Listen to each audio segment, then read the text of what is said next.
A king's last betrayal before death. Alessandra Romano had always been the perfect daughter, the perfect pawn. But when her father betrayed Dario Benedetti, she was handed over like a prize. He smirked, tracing the curve of her throat. "Your father thought he could play games with me," he murmured. "Now you're mine to break." Chapter 1. The Price of Betrayal. The rain lashed against the stained glass windows of the cathedral, mirroring the tempest brewing inside Alessandra Romano. Each echoing thwack of the downpour against the ancient stone felt like a hammer blow to her soul.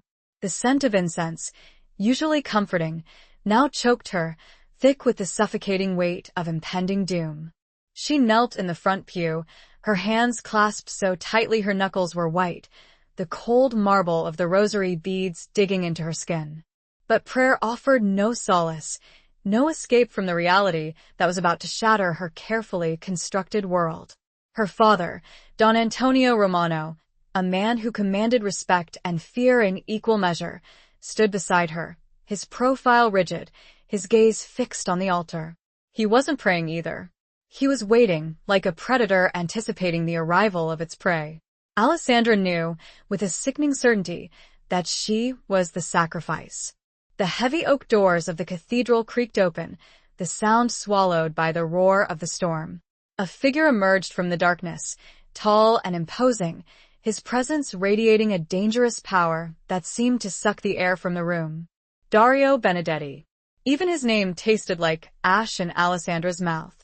He was the capo of the Benedetti family, the rivals who had, for generations, been locked in a bitter feud with the Romanos.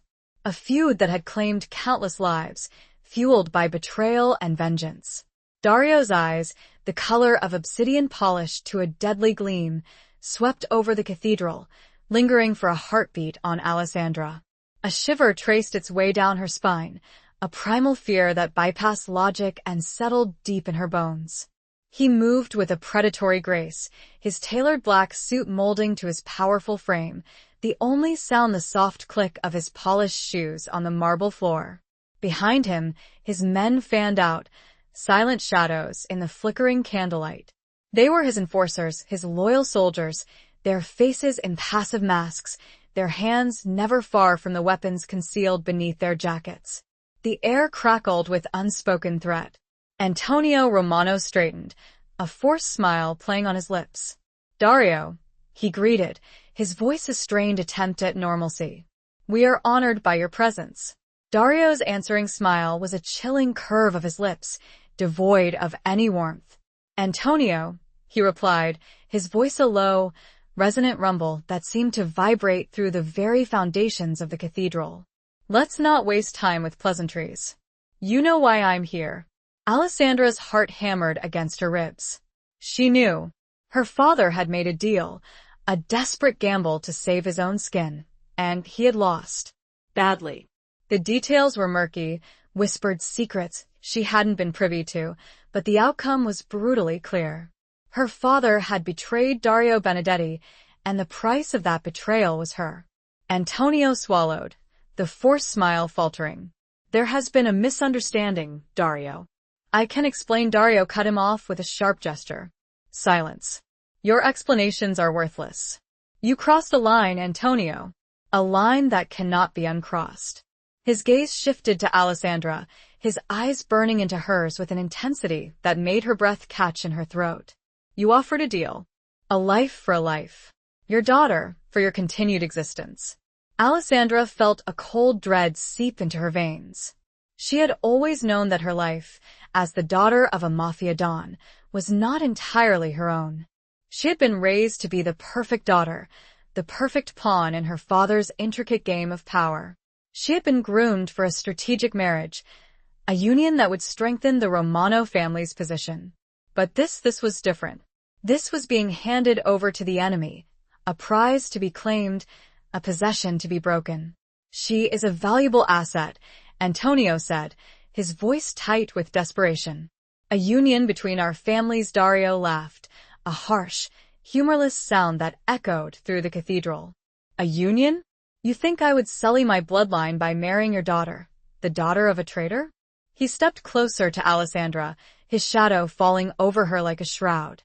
He reached out, his fingers tracing the delicate curve of her throat, the touch sending a jolt of both fear and a strange, unsettling awareness through her. No, Antonio. Your daughter is not a bride. She is collateral. Alessandra flinched, but she forced herself to meet his gaze. She would not cower. She would not give him the satisfaction of seeing her fear. There was a flicker of pride, a spark of defiance, buried deep within her, and she clung to it desperately. Your father thought he could play games with me, Dario murmured, his voice a silken whisper that sent chills down her spine. He thought he could outsmart me. He was wrong.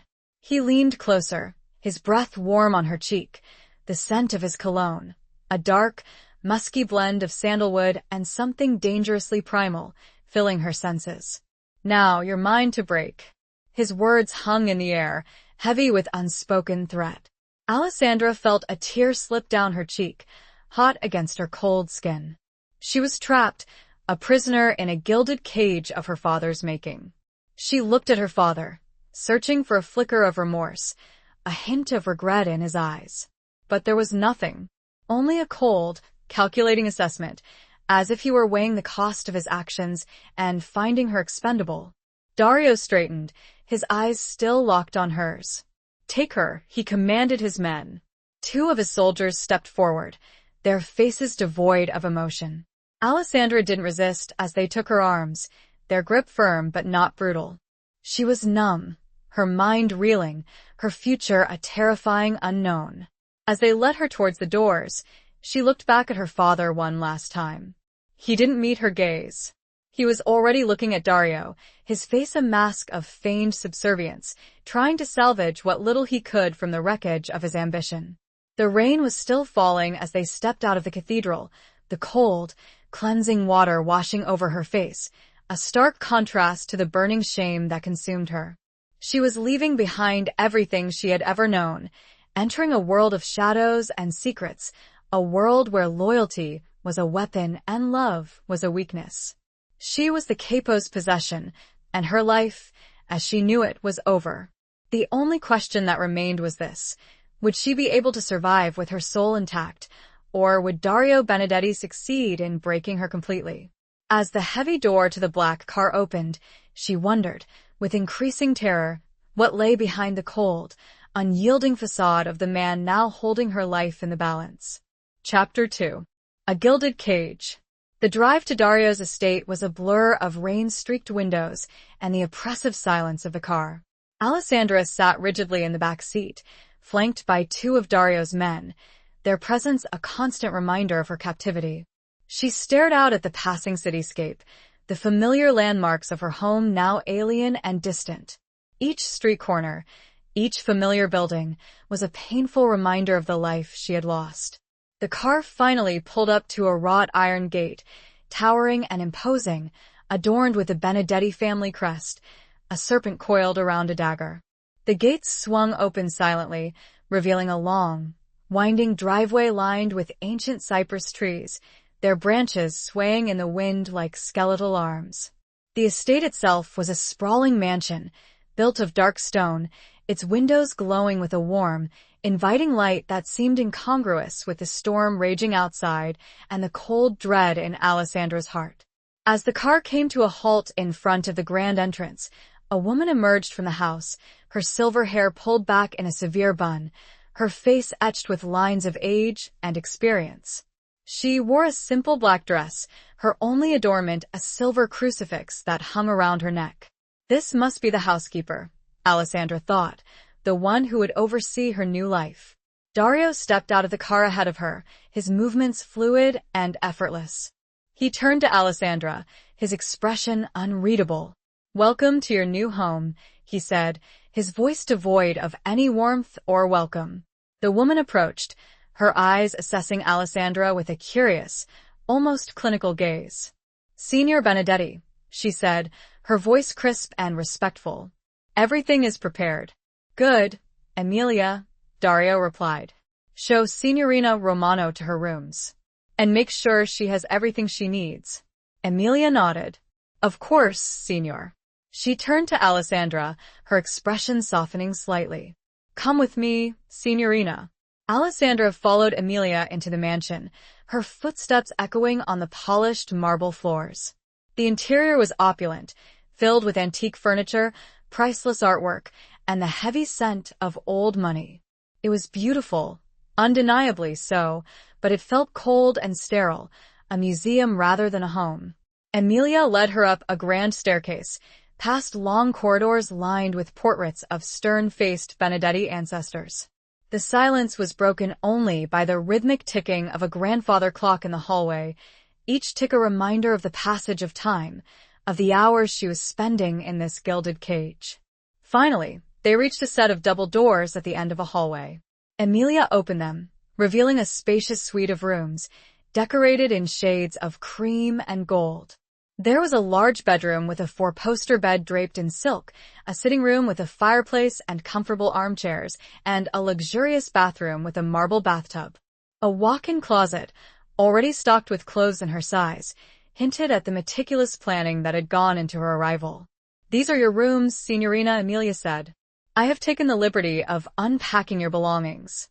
She gestured towards a suitcase that sat at the foot of the bed. "If you need anything at all, please do not hesitate to ask." Alessandra nodded, her throat too tight to speak. She felt a wave of exhaustion wash over her, the emotional toll of the day finally catching up with her. Emilia hesitated, her expression softening further. "Signorina," she said quietly, "I know this is difficult, but I hope you will find some measure of comfort here. Signor Benedetti, he is not always as he seems." Alessandra looked at her, surprised by the unexpected kindness in her voice. "Thank you, Emilia," she managed to say, her voice hoarse. Emilia gave her a small, almost imperceptible smile. "Dinner will be served in 1 hour. In the small dining room, down the hall to the left. Please, be punctual." With that, she turned and left, closing the door softly behind her. Alessandra stood in the middle of the room, feeling utterly alone. She walked over to the window, looking out at the storm, the rain still lashing against the glass. The world outside seemed to mirror the turmoil inside her. She was trapped, a prisoner in this luxurious prison, her fate in the hands of a man who saw her as nothing more than a pawn in his game. She noticed a small, antique writing desk tucked into a corner of the room. On it lay a single sheet of creamy paper and a silver pen. A sudden urge, a desperate need to connect with someone from her past life, overwhelmed her. She sat down at the desk, her hand trembling as she picked up the pen. She began to write, pouring out her fear, her anger, her despair onto the page, a silent scream in a world that had suddenly become deaf to her pleas. The words flowed, a torrent of emotion unleashed, a desperate attempt to hold onto her sanity in the face of the encroaching darkness. She wrote to her best friend, Sophia, knowing the letter would likely never be sent, but needing, desperately, to feel some connection to the world she had lost. She detailed the events, the coldness of her father, the chilling presence of Dario, the gilded cage she now inhabited. She wrote until the ink ran dry, until the tears blurred her vision, until the only sound in the room was the scratching of the pen against the paper and the muffled sobs that racked her body. As the hour approached, she carefully folded the letter, tucking it away in a drawer, a secret testament to her defiance, a fragile thread of hope in the overwhelming darkness. She had to be strong. For Sophia. For herself. She would not let Dario Benedetti break her. She would not. She rose and began to prepare herself for dinner, knowing that the coming encounter would be another battle in a war she had no choice but to fight. Chapter 3. Whispers in the Dark. Alessandra smoothed down the simple, elegant black dress Emilia had laid out for her. It was a far cry from the elaborate gowns she was used to, but its understated elegance suited her mood. She felt a strange mixture of dread and defiance as she prepared to face Dario Benedetti again. She had spent the hour since Emilia left composing herself, trying to find some semblance of inner strength amidst the turmoil. She left her rooms, the silence of the hallway pressing in on her. The mansion felt eerily quiet, the storm outside having subsided to a low rumble. She followed Amelia's directions, her footsteps muffled by the thick carpets, until she reached the small dining room. Dario was already there, standing by the window, a glass of amber liquid swirling in his hand. He turned as she entered, his eyes, dark and unreadable, assessing her from head to toe. He was dressed in a dark, open-neck shirt and tailored trousers, the casual attire somehow making him seem even more dangerous. "You're punctual," he observed, his voice a low murmur that sent a shiver down her spine. "Good." Alessandra didn't reply, simply taking the seat he indicated at the long, polished table. The room was dimly lit, the only source of light coming from a pair of silver candelabras that cast flickering shadows on the walls. The table was set for two, with fine china, crystal glasses, and gleaming silverware. A single red rose lay on her plate, a stark contrast to the white linen. A silent servant, a young man with downcast eyes, entered the room and began to serve the meal. The food was exquisite, a delicate array of Italian dishes, but Alessandra had no appetite. She picked at her plate, her mind racing, trying to anticipate Dario's next move. Dario ate with a slow, deliberate grace, his eyes never leaving her. The silence stretched between them, thick with unspoken tension. Alessandra felt like a butterfly pinned under his gaze, every movement, every breath scrutinized. "Tell me, Alessandra," he finally said, his voice breaking the silence. "What were you thinking, kneeling in that cathedral, knowing what was about to happen?" Alessandra met his gaze, her chin lifting slightly.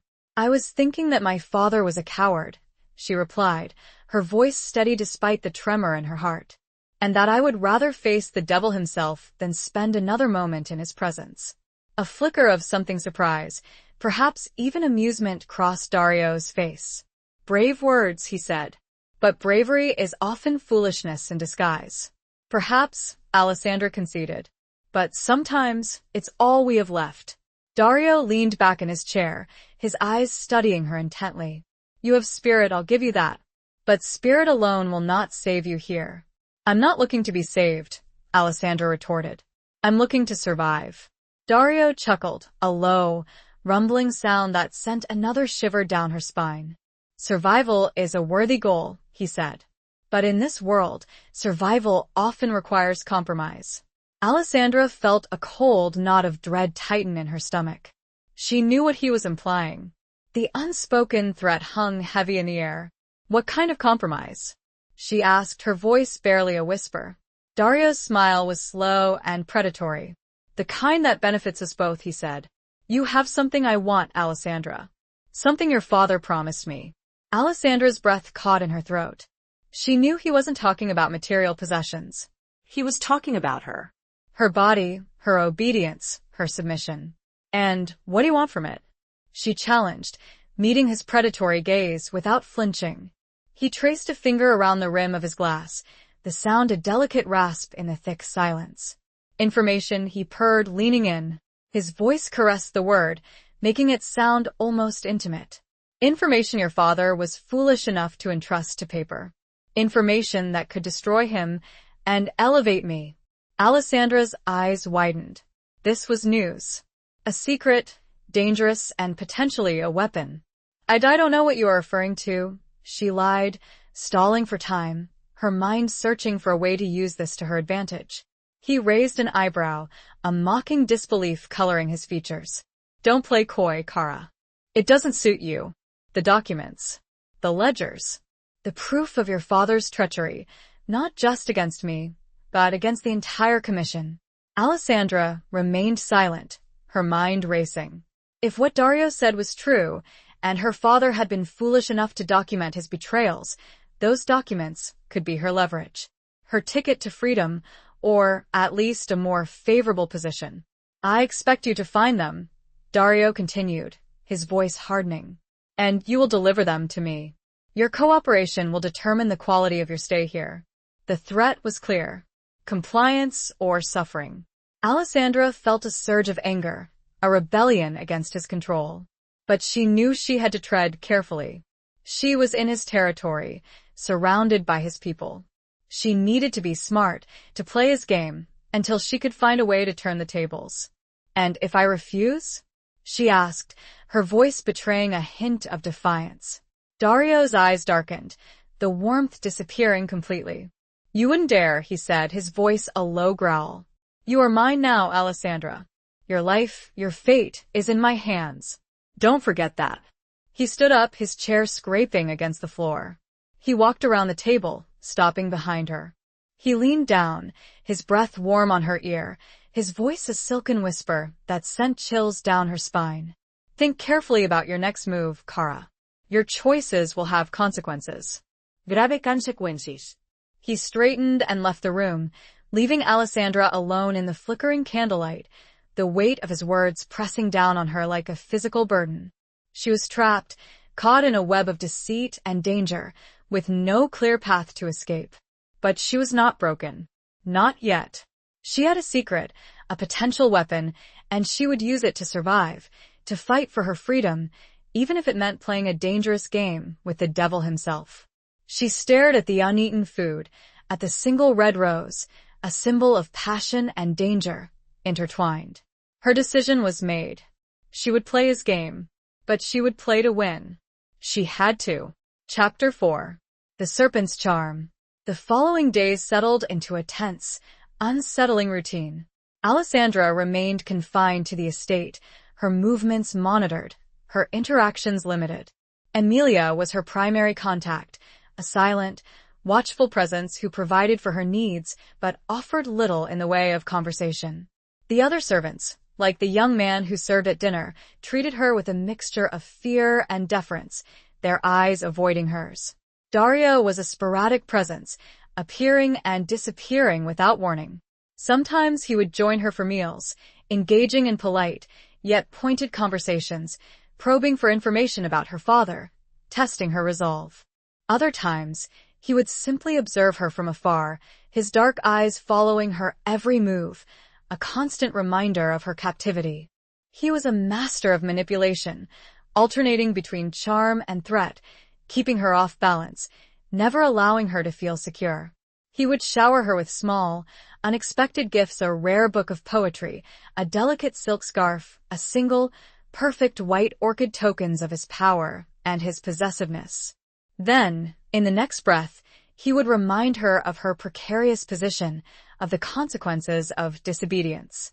One evening, he found her in the estate's library, a vast, cavernous room filled with floor-to-ceiling bookshelves.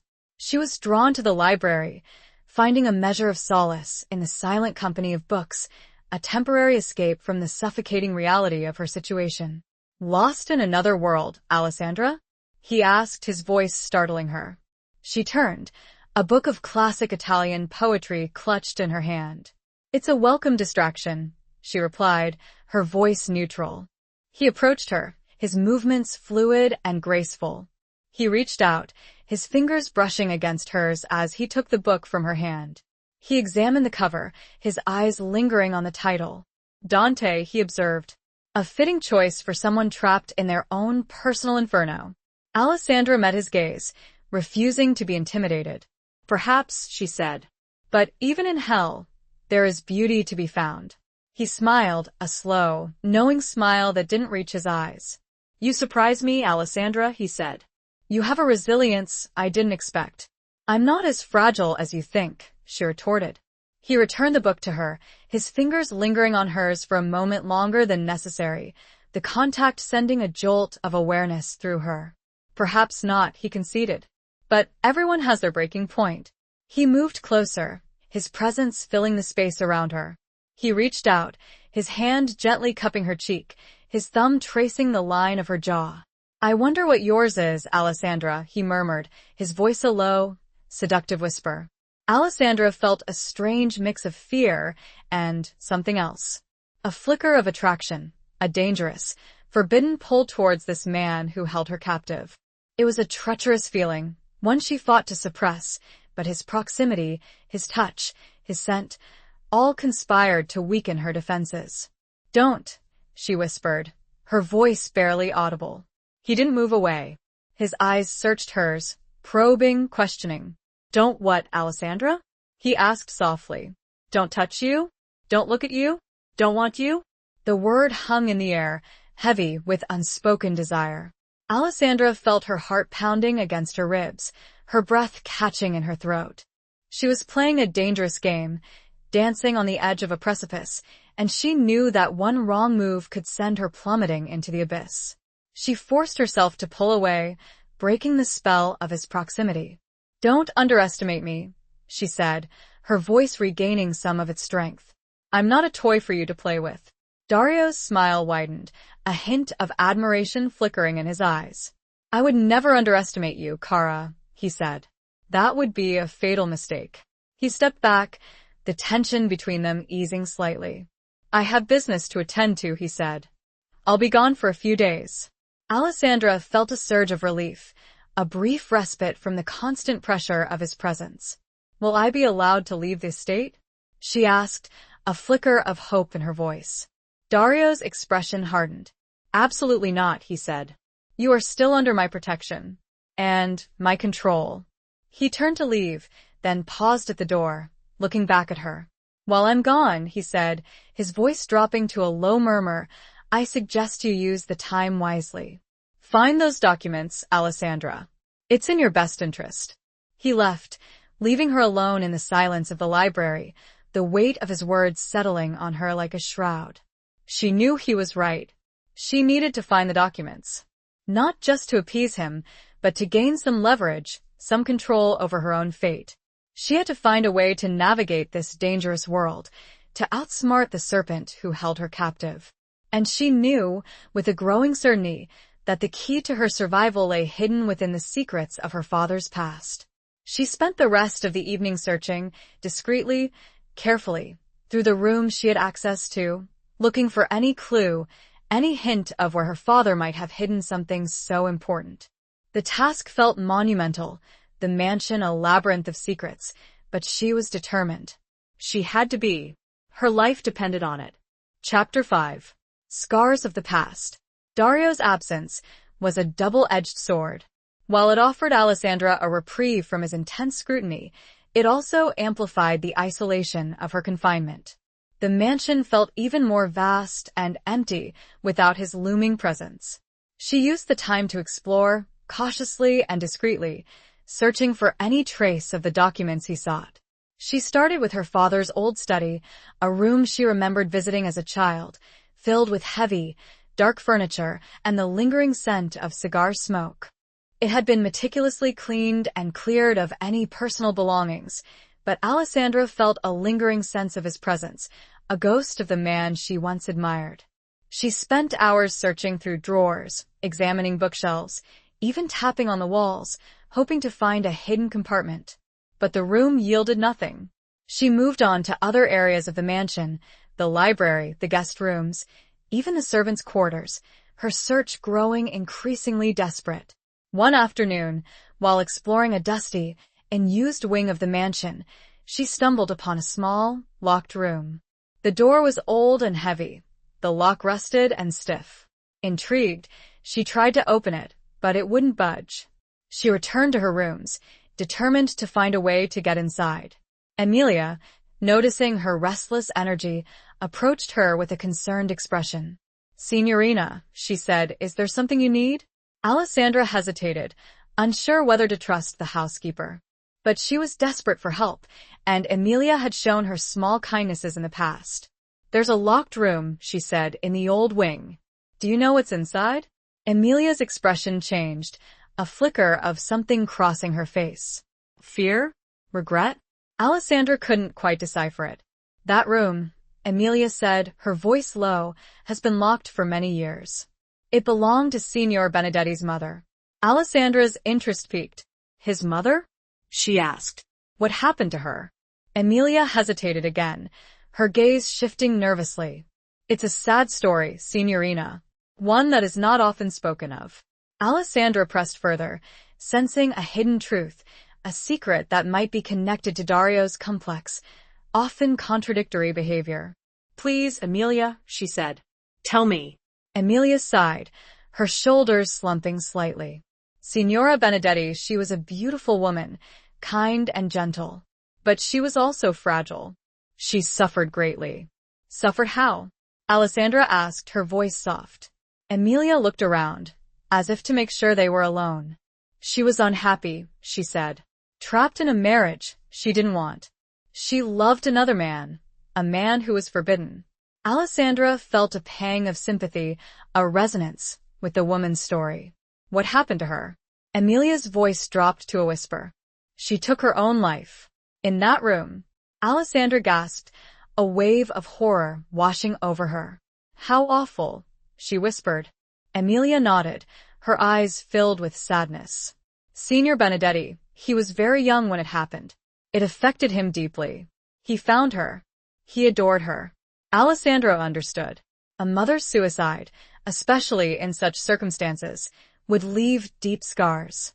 It explained, perhaps, Dario's darkness, his distrust of women, his need for control. It also explained the need to keep it a secret, a blemish on the powerful family name. The room has been locked ever since, Emilia continued. Signor Benedetti keeps it as a memorial. He never allows anyone inside. Alessandra's mind raced. A memorial? A room filled with the belongings of a woman who had been trapped, just like her. A room that held secrets, perhaps even clues. She felt a sudden, almost overwhelming urge to see inside. Emilia, she said, her voice pleading, I need to get into that room. Please. I think it might hold something important. Emilia looked at her, her expression torn. She knew she was risking Dario's wrath, but she also saw the desperation in Alessandra's eyes. I don't know, she said hesitantly. Please, Alessandra repeated. It's important. I wouldn't ask if it wasn't. Emilia finally nodded, her resolve crumbling. I have a key, she said. But you must be careful. Signor Benedetti must never know. That night, under the cover of darkness, Emilia led Alessandra back to the locked room. She produced a small, rusty key, her hand trembling as she inserted it into the lock. The door creaked open, releasing a musty odor, the scent of dust and decay. The room was small and sparsely furnished, a single window covered with heavy curtains, blocking out any light. A faded velvet chaise lounge sat in one corner, a small writing desk in another. A delicate porcelain doll lay on the floor, its painted eyes staring blankly at the ceiling. Alessandra felt a chill run down her spine. The room was filled with a palpable sadness, a lingering sense of despair. It was as if the woman's spirit still resided within these walls. She began to search, carefully examining every object, every piece of furniture, her heart pounding with a mixture of anticipation and dread. She had a feeling, a deep intuition, that she was close to finding something important. Something that would change everything. She had to. It wasn't just about the documents anymore. It was about understanding Dario, understanding his past, and perhaps finding a way to reach the wounded soul beneath the cold, hard exterior. She felt, for the first time, a flicker of something other than fear for him. Pity.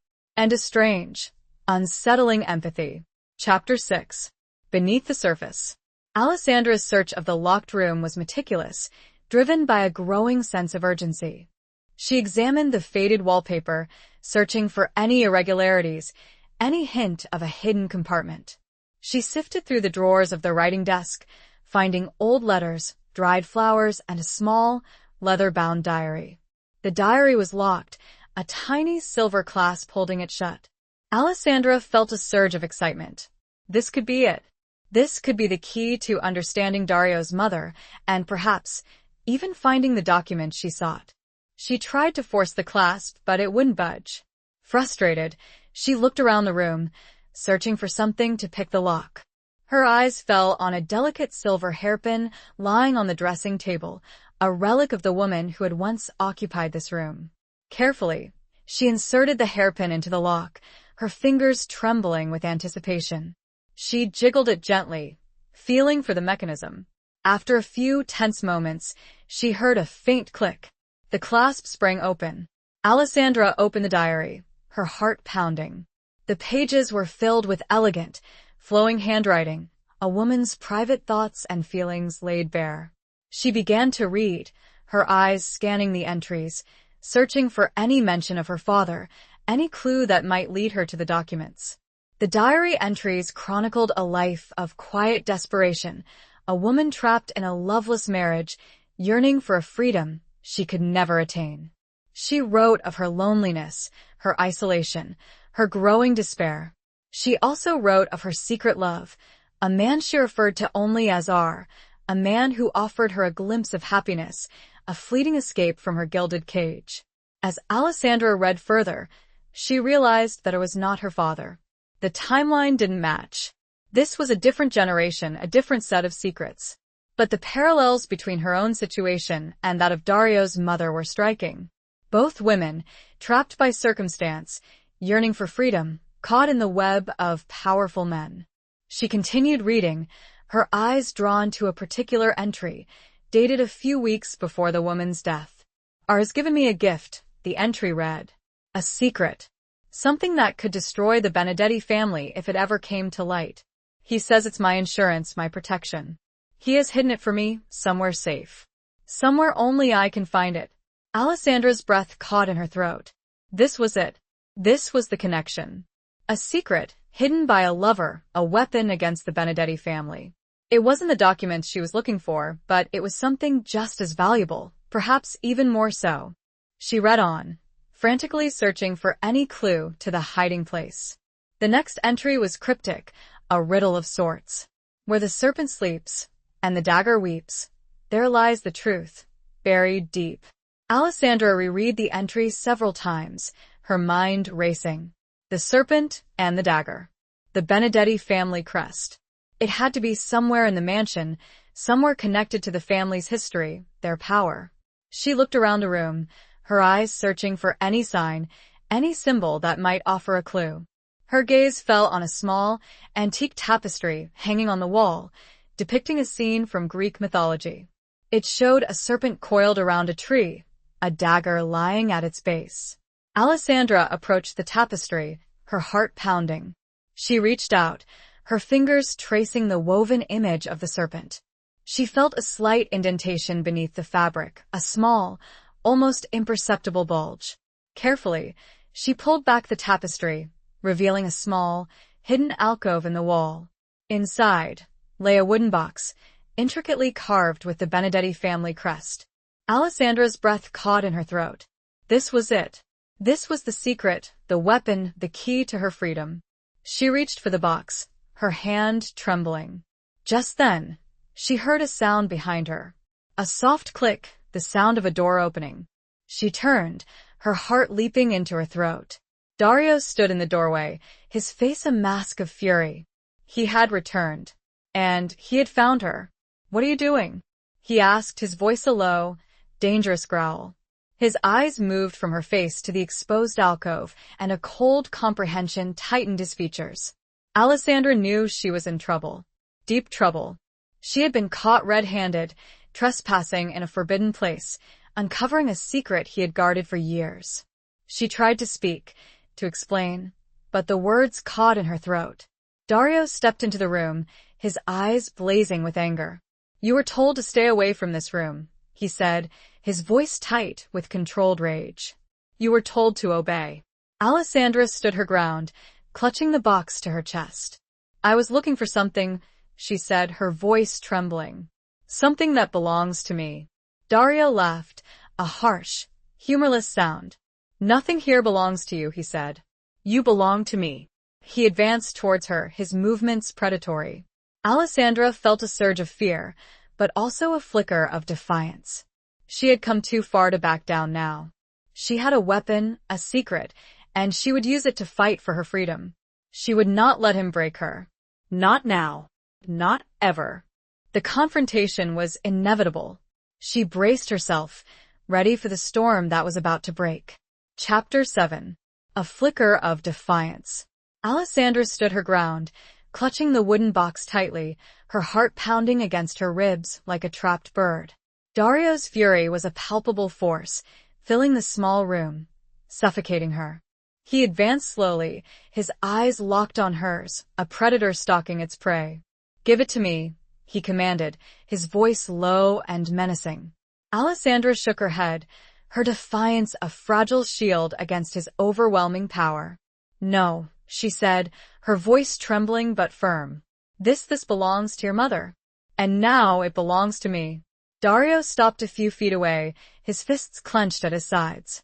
"You have no right," he said, his voice tight with controlled rage. "You know nothing about her. About my family." "I know she was trapped," Alessandra retorted, her voice gaining strength. "Just like I am. And I know she had secrets. Secrets that you've tried to bury." Dario's eyes narrowed. "You've been reading her diary," he said, his voice a low growl. It wasn't a question. Alessandra didn't reply, her silence confirming his suspicion. She knew she was treading on dangerous ground, provoking a man known for his ruthlessness. But she couldn't back down. She had a glimpse of leverage, a chance to shift the balance of power, and she wouldn't let it go. "What did you hope to find, Alessandra?" he asked, his voice laced with a dangerous curiosity. "Answers? Redemption? You won't find them here." "I found the truth," Alessandra said, her voice rising. "The truth about your mother's unhappiness, her suffering. And the truth about you, Dario. The truth about the scars you carry." Dario flinched, a flicker of pain crossing his face. It was a fleeting glimpse of vulnerability, quickly masked by his usual cold facade. But Alessandra had seen it. She had touched a nerve. "You know nothing about my scars," he said, his voice barely a whisper. "I know enough," Alessandra replied. "I know you are a boy who lost his mother. A boy who blames himself.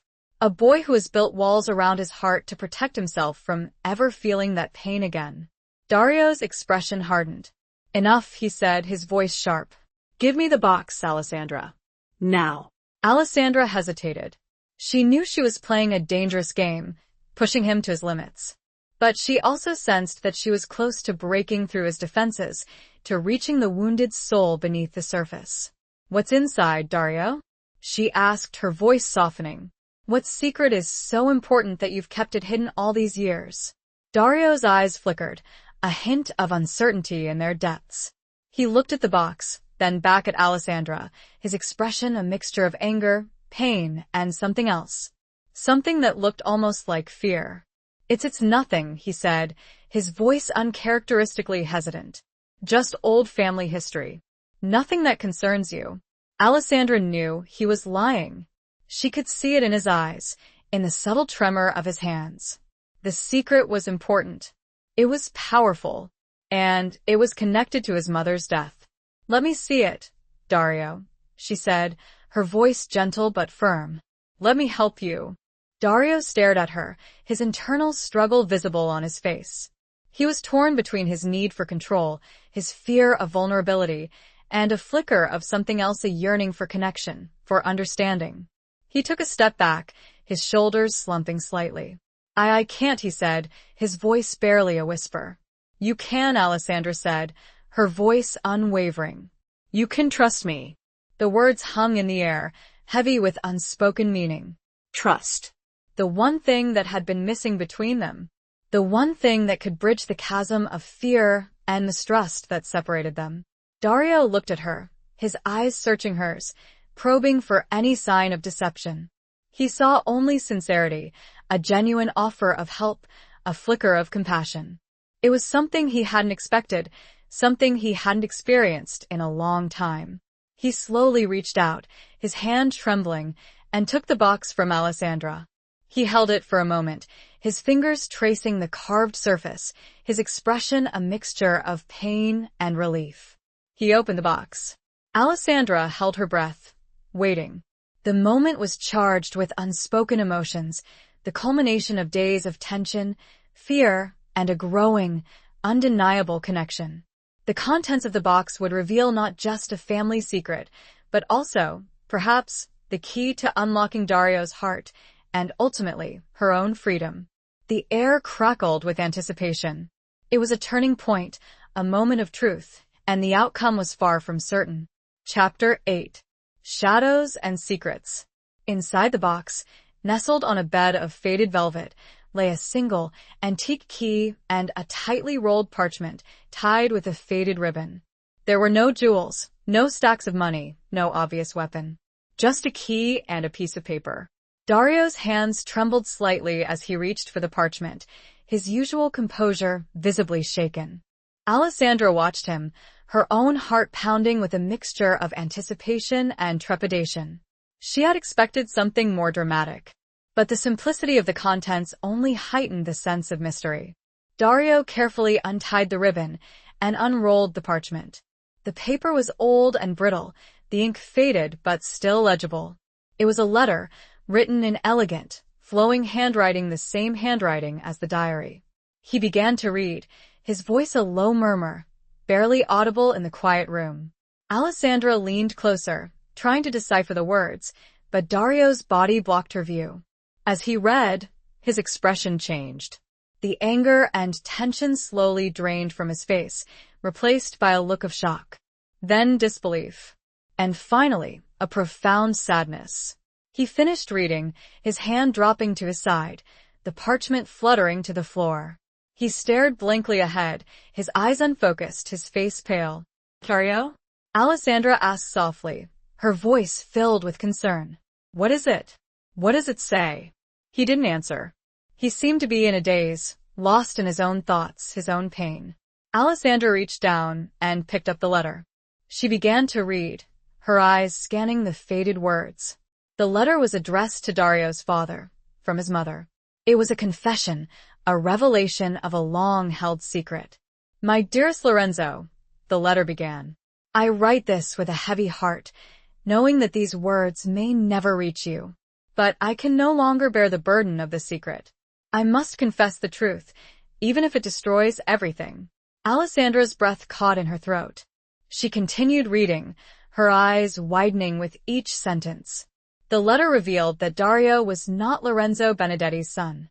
His biological father was another man, a man from a rival family, a man named Riccardo Montoro. Alessandra gasped. The Montoros. Another powerful mafia family, locked in a bitter feud with the Benedettis for generations. A feud that had claimed countless lives, fueled by hatred and vengeance. The letter continued, explaining that Dario's mother had fallen in love with Riccardo before she was forced to marry Lorenzo. Their affair had been brief, passionate, and ultimately doomed. She had become pregnant, and she had kept the secret, fearing the consequences if the truth were ever revealed. "I have lived with this lie for all these years," the letter concluded, "tortured by guilt, by fear, by the knowledge that my son is living a lie. I can bear it no longer. The key unlocks a safe deposit box. In it you find the whole story, with proof." Alessandra looked up at Dario, her eyes filled with a mixture of shock and pity. He was the product of a forbidden love, a secret that had shaped his entire life. He was not who he thought he was. His identity, his lineage, his entire world had just been shattered. "Dario," she said softly, her voice filled with compassion. "I am so sorry." He finally looked at her, his eyes filled with a raw, agonizing pain. He looked lost, vulnerable, like a boy who had just been stripped of everything he held dear. "Montoro," he whispered, his voice hoarse. "My father was a Montoro." The name hung in the air, heavy with the weight of generations of hatred, of bloodshed, of betrayal.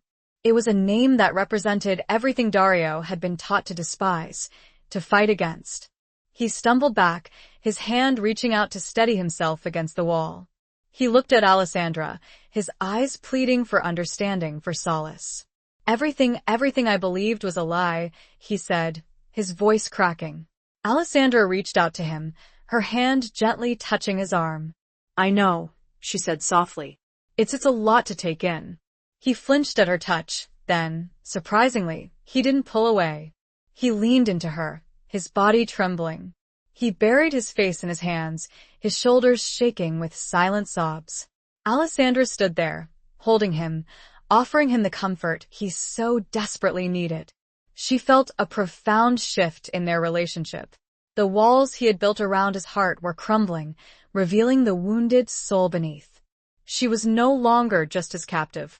She was his confidant, his support, the only person in the world who knew the truth. And in that moment, she realized that she was no longer afraid of him. She felt empathy. a connection, a flicker of something deeper, something that transcended their circumstances, their families, their past. The secret had been revealed, but the journey was far from over. The truth had shattered Dario's world, but it had also opened a door, a possibility for healing, for change, for a future that was no longer defined by hatred and vengeance. The key. She had to find out where it led. And she knew, with a growing certainty, that she and Dario would face that future together. Chapter 9. The Weight of Loyalty. The revelation of Dario's true parentage hung heavy in the air, a seismic shift in the foundations of their already complicated relationship. The following days were a blur of raw emotion, whispered conversations, and a tentative, fragile trust that began to blossom between them. Dario retreated into himself, grappling with the shattered remnants of his identity. He spent hours in his study, poring over old family documents, searching for any trace of Ricardo Montoro, any hint of the truth that had been hidden from him for so long. Alessandra gave him space, respecting his need for solitude, but she was always there, a silent, supportive presence, offering a comforting word, a warm meal, a gentle touch. She saw a different side of him, a vulnerable, wounded man, stripped of his arrogance and his control. One evening, she found him in the library, staring out the window at the darkening sky. He looked exhausted, his eyes red-rimmed, his face etched with lines of fatigue. "Dario," she said softly, approaching him. "You need to rest." He didn't turn, his gaze fixed on the horizon. "I can't rest," he said, his voice hoarse. "I need to understand. I need to know why." Alessandra understood. He was searching for answers, for a reason why his mother had kept the secret, why his father, the man he had believed to be his father, had never revealed the truth. She sat down beside him, her presence a silent offering of comfort. "She loved you, Dario," she said. "That's clear from her letter. She did what she thought was best, to protect you." Dario finally turned, his eyes filled with a mixture of pain and anger. "Protect me?" he said, his voice rising. "By lying to me? By letting me believe I was a Benedetti, when I was a Montoro?" Alessandra reached out, her hand gently touching his arm. "She was trapped, Dario," she said. "Just like I was. She made a choice, a difficult choice, but she did it out of love." Dario flinched at her touch, but he didn't pull away. He looked at her, his eyes searching hers, seeking understanding, solace. "But the feud," he said, his voice barely a whisper. "The Benedettis and the Montoros were enemies. We've always been enemies." Alessandra nodded. She knew the history, the generations of hatred and bloodshed. It was a feud that had defined both their families, shaping their lives, their destinies. "That doesn't have to define you, Dario," she said. "You can choose a different path." He looked at her, his eyes filled with doubt. How? He asked. "How can I escape the weight of my family's past? The weight of their hatred?" Alessandra thought of her own father, of his betrayal, of her own desire to break free from the cycle of violence and deceit. "By choosing love," she said softly. "By choosing forgiveness. By choosing a different future." Dario stared at her, his expression a mixture of hope and fear. He wanted to believe her, but the weight of loyalty, of tradition, of family, pressed down on him. "And what are the key?" he asked after a long pause, changing the subject. It was easier, safer, than dwelling on a topic. "We need to find out where it leads." "What other proof your mother spoke of?" Alessandra added, watching him carefully. He nodded in agreement. He was still the capo, even with his world turned upside down. The next day, Dario called a meeting with his most trusted advisors, the men who had served him loyally for years. He revealed the truth about his parentage, his voice steady, his expression resolute. The men were shocked, their faces a mixture of disbelief and concern. They had sworn allegiance to the Benedetti family, and now, their capo was revealed to be a Montoro. "I understand your confusion," Dario said, his voice cutting through the silence. "But I assure you, my loyalty remains with this family. With you." He paused, his eyes scanning their faces. "I will not abandon you. I will not abandon the Benedetti legacy, but I will also seek the truth. I will find out what happened between my mother and Ricardo Montoro, and I will decide, based on that truth, what my future holds." The men exchanged glances, their loyalty tested, their world thrown into uncertainty. But they had seen the strength in Dario's eyes, the determination in his voice. They had served him faithfully for years, and they would not abandon him now. One by one, they pledged their continued allegiance, their voices firm, their eyes unwavering. Dario had earned their respect, their loyalty, and they would stand by him, regardless of his parentage. Alessandra watched from the sidelines, her heart filled with a mixture of pride and relief. Dario had faced his first challenge, and he had emerged victorious. He had proven that he was a leader, a man of strength and integrity, regardless of his bloodline. He also had the information he needed. The key belonged to a safety deposit box in a small, private bank in the heart of the city, one used almost exclusively by the families. It was time. The next step in their intertwined journeys had presented itself. He had to make a choice now. Embrace his heritage, or forge his own path. And Alessandra, unexpectedly, found herself deeply invested in the outcome. Chapter 10. A Dangerous Stance. The decision to go to the bank was fraught with risk. Exposing Dario's true lineage to the wider world, even in the insular community of the families, could have unforeseen consequences. The Montoros, upon learning of his existence, might see him as a threat, a potential rival for power. Or they might see him as an opportunity, a way to weaken the Benedettis from within. Dario, however, was resolute. He needed to know the full story, to understand the circumstances that had led to his mother's tragic death and his own hidden identity. Alessandra, despite her own reservations, agreed to accompany him. She had become his confidant, his advisor, and, increasingly, his emotional anchor. They planned the trip meticulously, choosing a time when the bank would be least crowded, arranging for discreet transportation and security. They dressed inconspicuously, trying to blend in with the other clients, but the tension between them was palpable. As they entered the bank, Alessandra felt a knot of anxiety tighten in her stomach. This was a dangerous game, a dance on the edge of a precipice. One wrong move, one slip-up, could expose them to their enemies, with potentially fatal consequences. Dario approached the teller, his voice calm and authoritative, presenting the key and the necessary identification. The teller, a discreet, middle-aged woman, examined the documents, her expression unreadable. She disappeared into a back room, returning a few minutes later with a small, metal box. She led them to a private viewing room, a small, sterile space with a single table and 2 chairs. She placed the box on the table, then discreetly withdrew, closing the door behind her.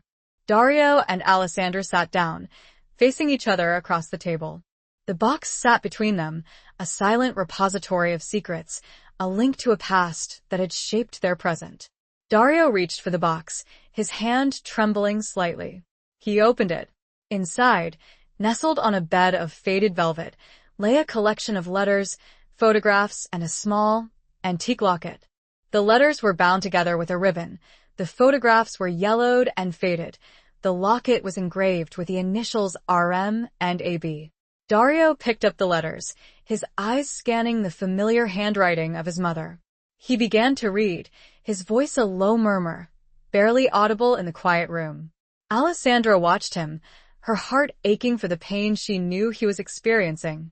The letters revealed the full story of his mother's forbidden love affair with Ricardo Montoro, a passionate, tumultuous relationship that had been doomed from the start. They wrote of their secret meetings, their stolen moments of happiness, their desperate longing for a future they could never have. They wrote of their fear, their guilt, their awareness of the consequences if their love were ever discovered. The photographs showed a young, vibrant woman, her eyes filled with a love that transcended the boundaries of family and tradition. She was holding a baby, a small, dark-haired boy with eyes the color of obsidian. Dario stared at the photographs, his face pale, his eyes filled with a mixture of emotions: love, loss, and a profound sense of betrayal. He had never known his true father, had never experienced the love that was so evident in these images. He picked up the locket, his fingers tracing the engraved initials. He opened it, revealing two tiny portraits, one of his mother, the other of a handsome, dark-haired man with a familiar, piercing gaze, Ricardo Montoro. Dario closed the locket, his hand clutching it tightly. He looked at Alessandra, his eyes filled with a raw, agonizing pain. He loved her, he said, his voice hoarse. He really loved her. Alessandra nodded, her own eyes filling with tears. Yes, she said softly. He did. The letters also revealed the reason for his mother's suicide. She had been blackmailed, threatened with exposure by someone who knew the truth about Dario's parentage. Someone who sought to use that knowledge for their own gain. The final letter, written just days before her death, identified the blackmailer Antonio Romano, Alessandra's father. Alessandra gasped, a wave of horror washing over her. Her own father, the man she had already despised for his betrayal, was responsible for the death of Dario's mother. Dario looked at her, his eyes filled with a mixture of shock and fury. The fragile trust that had been building between them shattered in an instant. Your father, he said, his voice a low growl. He killed her. Alessandra felt a cold dread seep into her veins. She knew what this meant. The past had caught up with them, the cycle of vengeance and betrayal continuing its relentless course. She was caught in the middle, torn between her growing feelings for Dario and the sins of her father. The dangerous dance had just taken a deadly turn. She looked at him, her eyes pleading for understanding that she feared would never come. The air was thick with accusation and a renewed, dangerous tension. Chapter 11. Unspoken Truths. The revelation that Antonio Romano, Alessandra's father, was responsible for the blackmail that led to Dario's mother's suicide hung in the air like a poisonous cloud. The fragile bond between Dario and Alessandra, forged in shared vulnerability and a tentative trust, fractured under the weight of this new, devastating truth. Dario stared at her, his eyes, once filled with a nascent warmth, now cold and hard, reflecting the ancient feud that had suddenly, violently, resurfaced between them. He killed her, he repeated, his voice low and menacing, each word a dagger aimed at Alessandra's heart. Alessandra felt a wave of nausea wash over her. She had known her father was a cruel, manipulative man, capable of great evil. But this was beyond anything she could have imagined. He had not only betrayed her, handing her over to his enemy like a piece of property, but he had also destroyed Dario's life, tearing apart his family, leaving him with scars that had never healed. I didn't know, she whispered, her voice trembling, tears welling up in her eyes. I swear, Dario, I had no idea. Dario's expression remained unyielding, his gaze fixed on hers, searching for any sign of deception. He wanted to believe her, to hold onto the fragile connection they had formed, but the weight of his family's history, the generations of hatred and betrayal, pressed down on him. It doesn't matter, he said, his voice flat, devoid of emotion. Your blood is his blood. You are a Romano. The word stung, sharp and cruel, severing the bond that had been growing between them. Alessandra felt a profound sense of loss, a despair that went beyond her own captivity, her own fear. She had glimpsed a different future, a future where love and forgiveness might have triumphed over hatred and vengeance. But that future now seemed impossible, lost in the shadows of the past. Dario, please, she pleaded, her voice cracking. You have to believe me. She couldn't finish the sentence. She couldn't deny her father's actions, couldn't erase the stain of his sins. She was caught in the middle, torn between her loyalty to her family, however misplaced that loyalty might be, and her growing feelings for Dario, feelings that were now tainted by guilt and shame. Dario turned away from her, his shoulders slumping, his body radiating a profound weariness. He looked at the letters, the photographs, the locket, the remnants of a love story that had ended in tragedy, a tragedy that had now come full circle, threatening to consume them both. I need time, he said, his voice barely a whisper. Time to process this. To understand what it means. Alessandra nodded, her heart aching for him, for herself, for the lost possibility of their connection. She knew she had to give him space, to allow him to grapple with this new reality, to decide what his future held, what their future held. They left the bank in silence, the tension between them a thick, suffocating presence. The drive back to the estate was a blur of rain-streaked windows and unspoken accusations, unspoken pain. As they arrived, Dario turned to her, his expression unreadable. "You will remain confined to your rooms," he said, his voice cold and distant. "Until I decide what to do with you." Alessandra felt a cold dread seep into her veins. She was once again his prisoner, not just physically, but emotionally. The walls he had built around his heart had been rebuilt, stronger than ever, fortified by the sins of her father. She nodded, her head bowed, accepting her fate. She had no choice. She was a Romano, and he was a Montoro, raised as a Benedetti. The ancient feud had been reignited, and she was caught in the crossfire. As she was escorted back to her rooms, she looked back at Dario, her eyes filled with a mixture of sadness, regret, and a lingering, desperate hope.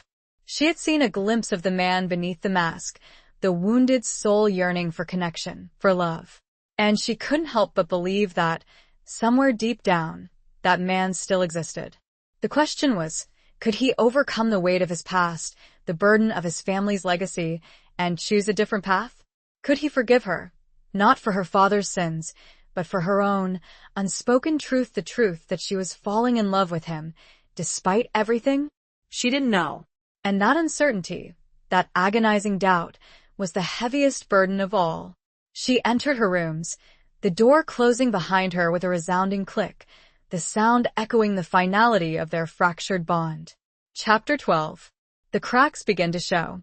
The days following the discovery at the bank stretched into an agonizing eternity. Alessandra remained confined to her rooms, her only contact with the outside world limited to Emilia's silent, watchful presence. The opulent suite, once a gilded cage, now felt like a suffocating prison cell, the walls closing in on her, amplifying her isolation and despair. Dario was a ghost, his presence felt but unseen. He avoided her completely, his absence a constant, painful reminder of the fractured bond between them. Alessandra spent her days pacing restlessly, replaying the events at the bank in her mind, torturing herself with what-ifs and could-have-beens. She knew she couldn't blame him for his reaction. Her father's actions had been unforgivable, a direct cause of the pain that had shaped Dario's entire life. But she also couldn't deny her own feelings, the growing love she felt for him, a love that was now tainted by guilt and shame.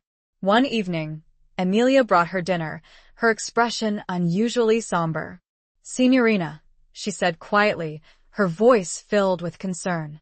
"Signor Benedetti, he is not well." Alessandra's heart leaped into her throat. "What do you mean?" she asked, her voice trembling. "What's wrong with him?" Emilia hesitated, her gaze shifting nervously. He hasn't left his study in days," she said. "He's not eating, not sleeping. He's consumed by the past." Alessandra felt a surge of fear, a desperate need to see him, to talk to him, to try to bridge the chasm that had opened between them. "I need to see him, Emilia," she said, her voice pleading. "Please. I have to talk to him."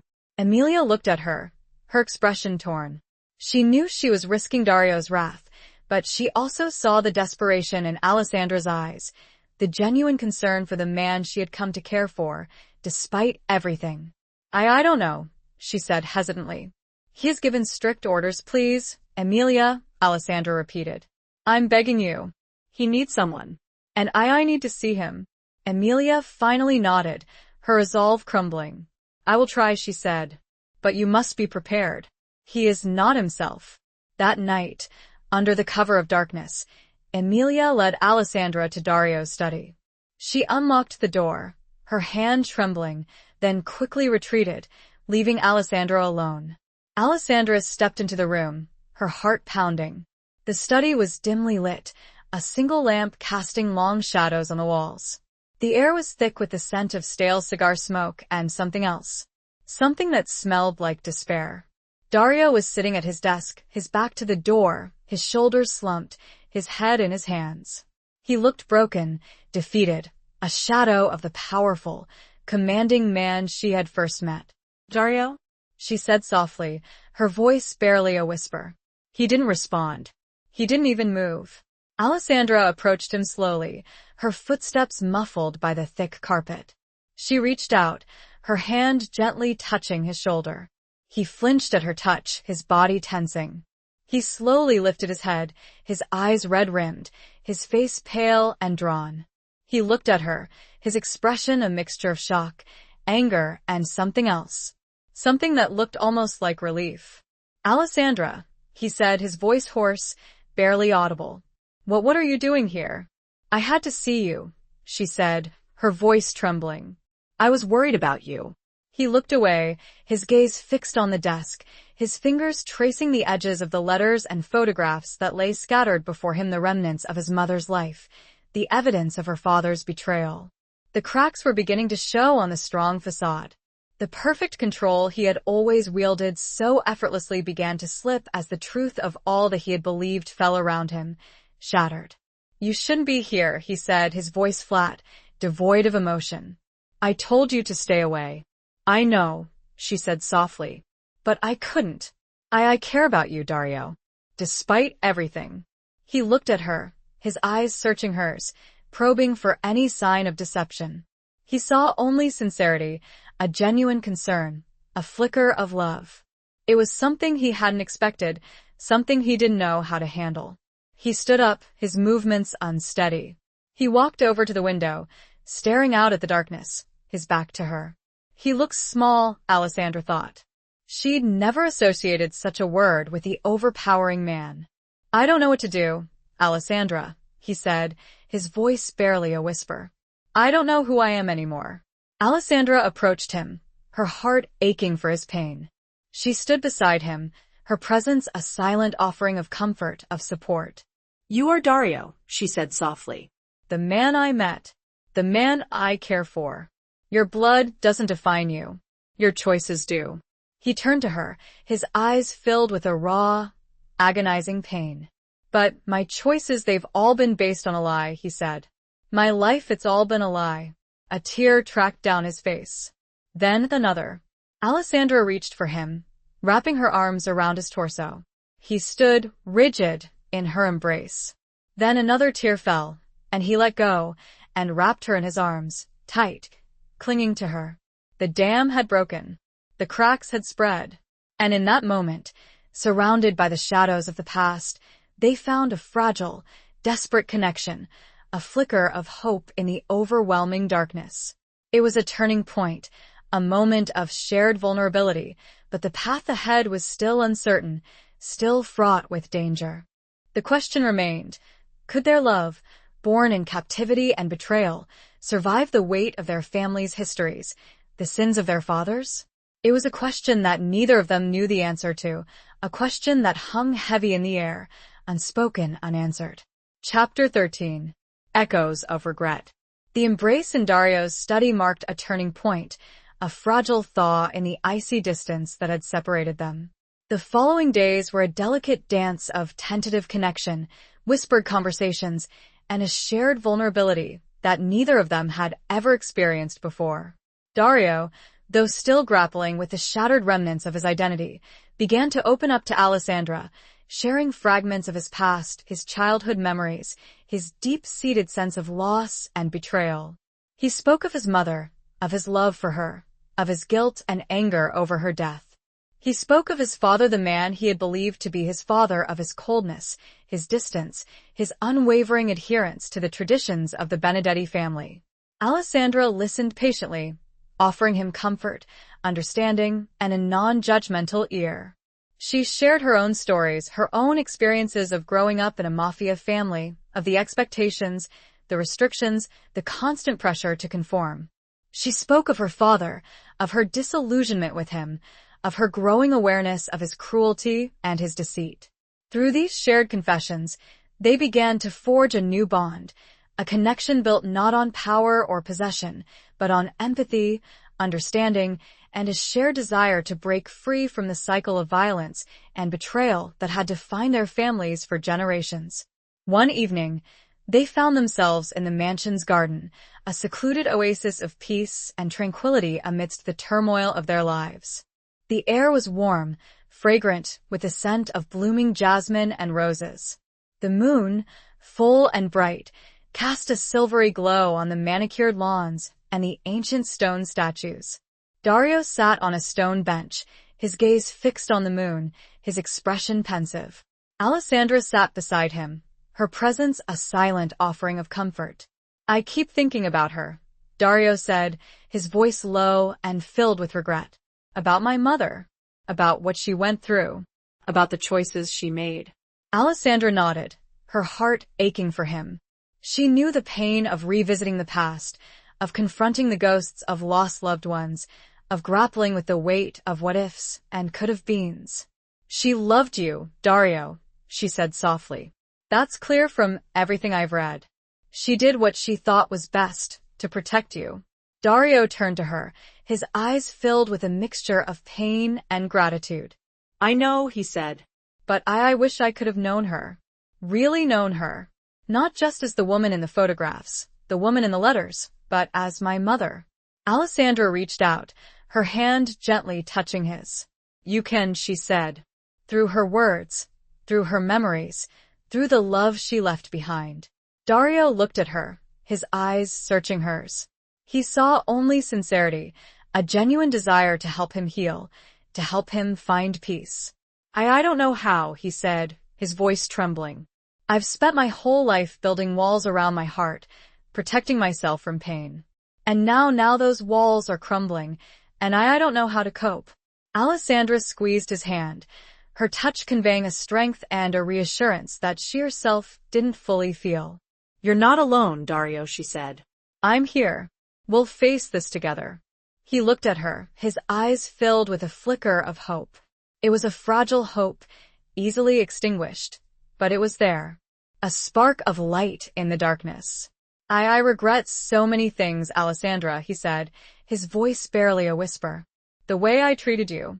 The way I treated everyone. I thought I was being strong, protecting my family, upholding our traditions.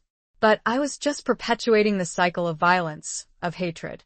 Alessandra nodded, understanding his regret, sharing his desire to break free from the past.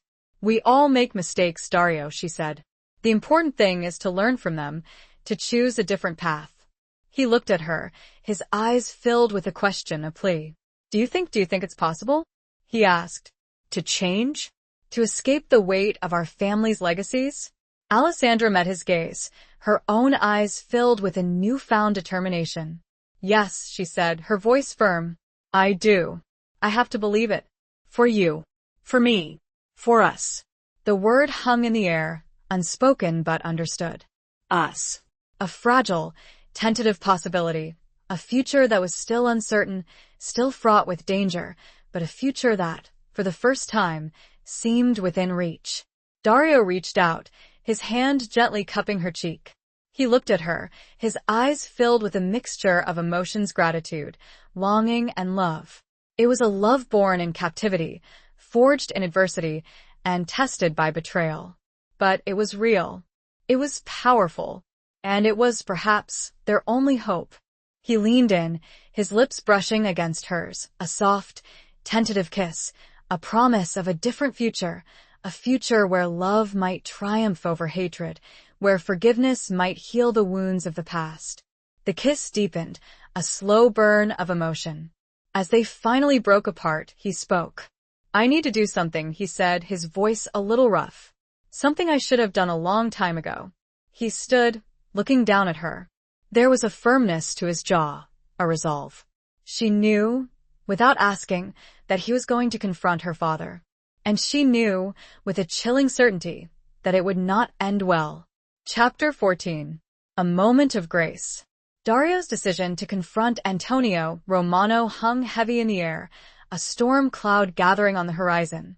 Alessandra knew it was inevitable, a reckoning that had been brewing since the day she was handed over to the Benedettis. She feared the consequences, the potential for violence, the further fracturing of their already fragile world.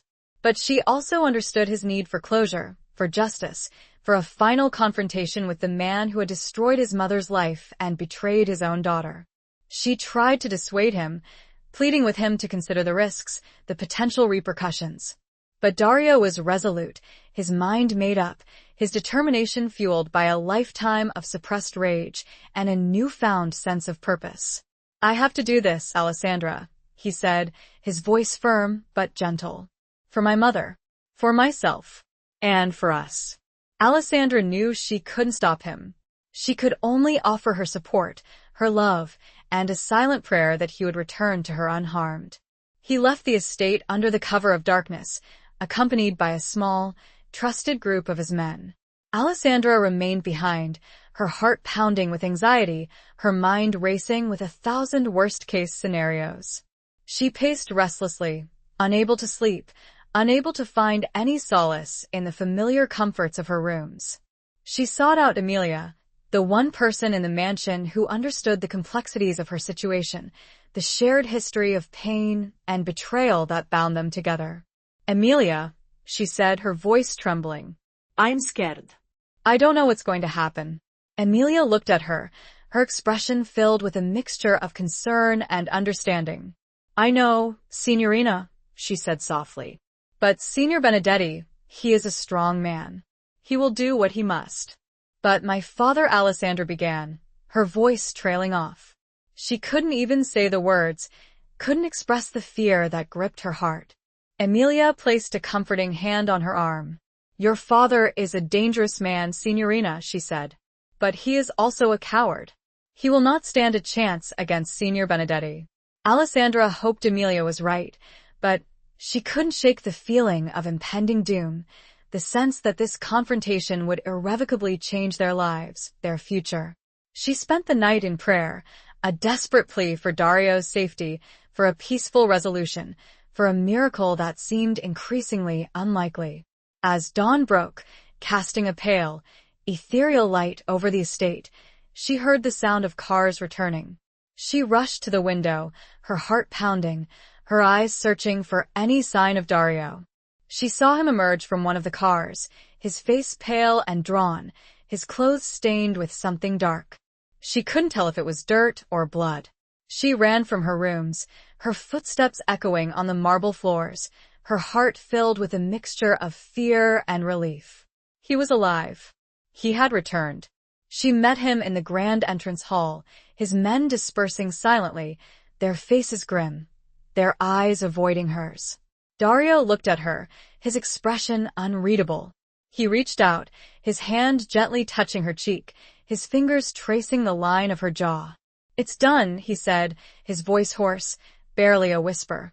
Alessandra searched his eyes, looking for any sign of remorse, of regret, of the violence she knew he was capable of. She saw only exhaustion, a profound weariness that seemed to weigh him down, to age him beyond his years. "What happened?" she asked, her voice trembling. He didn't answer. He simply took her hand, his grip firm but gentle, and led her towards a garden. The place where they had shared their first tentative kiss, the place where they had glimpsed a possibility of a different future. They sat on the stone bench, the morning sun warming their faces, the scent of roses filling the air. The birds sang sweetly, and Alessandra felt a pang of hope and beauty when so much had been destroyed. "He confessed," Dario finally said, his voice low and filled with a strange mixture of relief and sadness. "He admitted everything. The blackmail, the threats, the lies." Alessandra waited, her heart pounding, knowing there was more. He begged for mercy," Dario continued, his voice cracking. "He pleaded with me to spare his life. For your sake." Alessandra felt a wave of nausea wash over her. Her father, the proud, ruthless man, reduced to begging for his life. It was a pathetic, disgusting image, but it also filled her with a strange sense of pity. "And what did you do?" she asked, her voice barely a whisper. Dario looked at her, his eyes filled with a profound sadness, a weariness that went beyond the events of the night. "I let him go," he said. Alessandra gasped, her eyes widening in disbelief. She had expected vengeance, retribution, a final act of violence that would close the circle of pain and betrayal. But he had chosen mercy. "Why?" she asked, her voice filled with a mixture of confusion and gratitude. Dario turned to her, his eyes searching hers. "Because I'm not him," he said, his voice firm. "I'm not my father. I'm not your father. I choose a different path. A path of forgiveness. Of healing." He reached out, his hand gently cupping her face. "I did it for you, Alessandra," he said. "For us. For the future we might have together." Alessandra felt tears welling up in her eyes, tears of relief, of gratitude, of love. He had spared her father, not out of weakness, but out of strength. He had chosen love over hate, forgiveness over vengeance. He had broken the cycle. She leaned in, her lips meeting his, a kiss that was both a thank you and a promise. A promise of a new beginning, a future free from the shadows of the past, a future where love might truly conquer all. It was a moment of grace, a moment of hope, a moment that redefined their relationship, their future, their lives. The storm had passed, and the sun, finally, was shining through. But the scars remained, a reminder of the pain they had endured, and a testament to the strength they had found in each other. Chapter 15. The Gathering Storm. Dario's act of mercy, while a testament to his personal transformation, did not erase the complex web of power and alliances that governed the mafia world. Sparing Antonio Romano's life, while morally commendable, was perceived by some as a sign of weakness, a deviation from the unwritten code of vendetta that had ruled their families for generations. Rumors began to circulate, whispers in the shadows, questioning Dario's leadership, his resolve, his ability to maintain the Benedetti family's position of power. The Montoros, sensing an opportunity, began to make overtures, testing the waters, probing for weaknesses. Other families, wary of the shifting balance of power, adopted a wait-and-see approach, their loyalty contingent on Dario's ability to assert his authority. Dario was aware of the growing unrest, the subtle challenges to his leadership. He knew he had to act decisively, to demonstrate that his choice of forgiveness was not a sign of weakness, but a calculated move, a strategic decision designed to strengthen his position, not weaken it.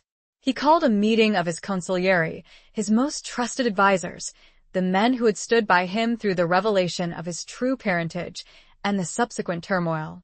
He laid out his plan, a bold, risky gambit designed to consolidate his power, silence his critics, and secure his future. "I know there are doubts," he said, his voice firm, his gaze unwavering.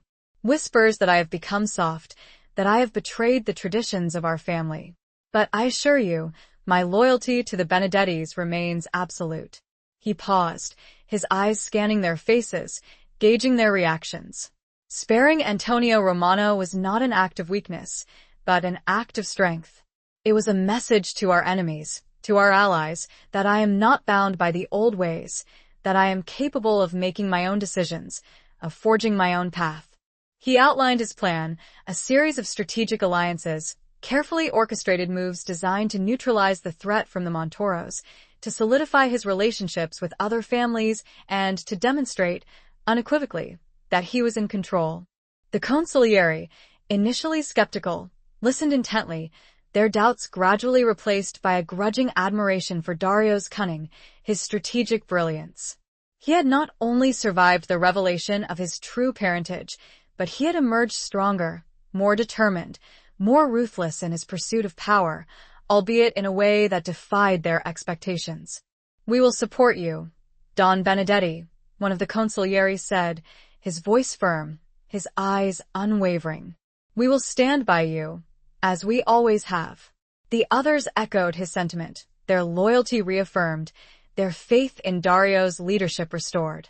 Alessandra, though excluded from the meeting, sensed the shift in the atmosphere, the renewed sense of purpose, the underlying tension that permeated the mansion. She knew Dario was facing a new challenge, a test of his leadership, a battle for survival in the treacherous world of the Mafia. She sought him out, finding him in his study, poring over maps, documents, and intelligence reports. He looked up as she entered, his expression a mixture of weariness and determination. "What's happening, Dario?" she asked, her voice filled with concern. "What are you planning?" He hesitated, then, with a sigh, he laid out his plan, explaining the challenges he faced, the risks he was taking, the strategic moves he was making. Alessandra listened intently, her heart pounding with a mixture of fear and admiration. She saw a different side of him, a ruthless, calculating strategist, a man capable of wielding power with a cold, dispassionate efficiency. It was a side of him that both frightened and fascinated her. "It's dangerous, Dario," she said, her voice trembling. "You're risking everything." He nodded, his expression grim. "I know," he said. "But I have no choice. I have to secure our future, our position, our safety." He looked at her, his eyes softening, a flicker of vulnerability in their depths. "I'm doing this for you, Alessandra," he said. "For us. For the life we might have together." Alessandra felt a surge of emotion, a mixture of love, fear, and a growing sense of responsibility. She was no longer just a pawn in his game, a prize to be won. She was his partner, his confidant, his equal. And she knew she had to stand by him, to support him, to help him navigate this dangerous path. "I'm with you, Dario," she said, her voice firm. "Whatever happens, I'm with you." He reached out, his hand gently cupping her face. He looked at her, his eyes filled with a love that transcended the violence, the betrayal, the constant threat that surrounded them. "I know," he said softly. "And that's the only thing that matters." He leaned in, his lips meeting hers, a kiss that was both a promise and a plea. A promise of a future together, a plea for strength, for courage, for survival. The storm was gathering, the battle lines were being drawn, and they were standing together, united against the world, their love a fragile shield against the darkness that threatened to consume them. The coming days would test their resolve, their loyalty, and their love, in ways they could never have imagined. The future was uncertain, but one thing was clear. They would face it together. Chapter 16. Blood and Tears. Dario's plan was set in motion, a complex web of alliances, betrayals, and strategic maneuvers designed to consolidate his power and neutralize his enemies. He moved swiftly and decisively, using a combination of diplomacy, intimidation, and calculated violence to achieve his objectives. He forged alliances with key families, offering them incentives, promising them protection, and reminding them of the consequences of disloyalty. He exposed the Montoros' attempts to undermine his authority, revealing their treachery to the other families, isolating them, and weakening their position. He dealt ruthlessly with those who dared to challenge him, sending a clear message that he was not to be trifled with. Alessandra watched from the sidelines, her heart pounding with a mixture of fear and admiration. She saw the toll it was taking on him, the exhaustion in his eyes, the lines of tension etched on his face. He was fighting for their future, for their survival, but the cost was high. One evening, she found him in his study, his hands stained with blood, his clothes torn and disheveled. He had just returned from a meeting, a confrontation that had turned violent. "Dario," she said softly, her voice filled with concern. "What happened?" He looked at her, his eyes filled with a mixture of weariness and regret. "It was necessary," he said, his voice hoarse. A message had to be sent. Alessandra knew what he meant. He had killed. He had taken a life, or lives, to protect his position, to secure their future. It was a part of his world, a reality she had always known existed, but had never fully confronted until now. She approached him, her heart aching for him, for the burden he carried, for the choices he had to make. She reached out, her hand gently touching his cheek. "It's tearing you apart, isn't it?" she said softly. "This life, this violence, it's not who you want to be." He looked at her, his eyes filled with a raw, agonizing pain. "I don't know who I am anymore, Alessandra," he said, his voice barely a whisper. I'm lost. I'm drowning in blood and tears. Alessandra embraced him, holding him tightly, offering him the comfort, the solace he so desperately needed. She felt his body trembling, his silent sobs racking his frame. "You're not lost, Dario," she said, her voice firm. "You're still here. The man I love is still here. You just need to find your way back." He clung to her, his grip tightening, as if she were the only thing holding him together, the only thing keeping him from falling into the abyss. "I want to be different, Alessandra," he said, his voice choked with emotion. "I want to be a better man. For you. For our future." Alessandra knew he meant it. She had seen the change in him, the gradual transformation from a ruthless capo to a man struggling to break free from the cycle of violence, to choose a different path. "You can be Dario," she said. "You are becoming that man. Every day. Every choice you make." He pulled back slightly, his eyes searching hers. "But how?" he asked. "How do I escape this darkness? How do I wash away the blood?" Alessandra looked at him, her eyes filled with a love that transcended the violence, the betrayal, the constant threat that surrounded them. "You start by forgiving yourself," she said softly. "By accepting the past, but not letting it define you. By choosing love over hate, forgiveness over vengeance.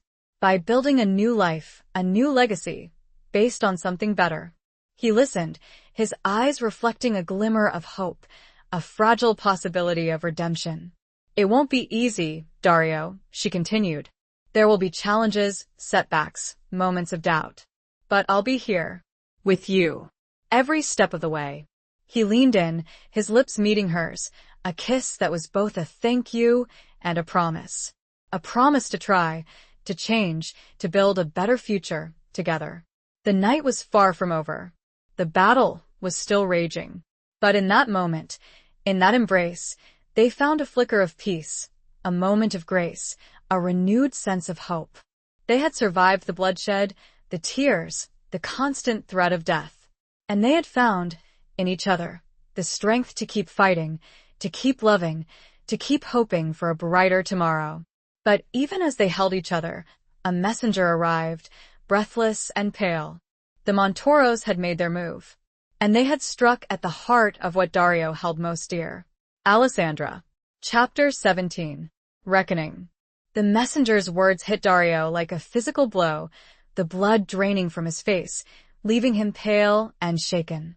"The Montoros, they have taken her," the young man stammered, his voice trembling with fear and exhaustion. "They ambushed the car on the way back from the tailor." Alessandra. Kidnapped. By the Montoros. His worst nightmare had come true. The fragile peace they had found, the hope for a different future, shattered in an instant. Dario's mind raced, his thoughts a whirlwind of rage, fear, and a desperate need for action. He had spared Antonio Romano, chosen mercy over vengeance, and now his enemies had retaliated, striking at the heart of what he held most dear. He gathered his men, his consiglieri, his most trusted soldiers. He was a man transformed, the weariness, the regret, the internal struggle, replaced by a cold, ruthless determination. He would get Alessandra back. He would make the Montoros pay. He would unleash a fury they had never seen before. "Find them," he commanded, his voice a low growl, his eyes blazing with a dangerous intensity. "Use every resource, every contact, every informant.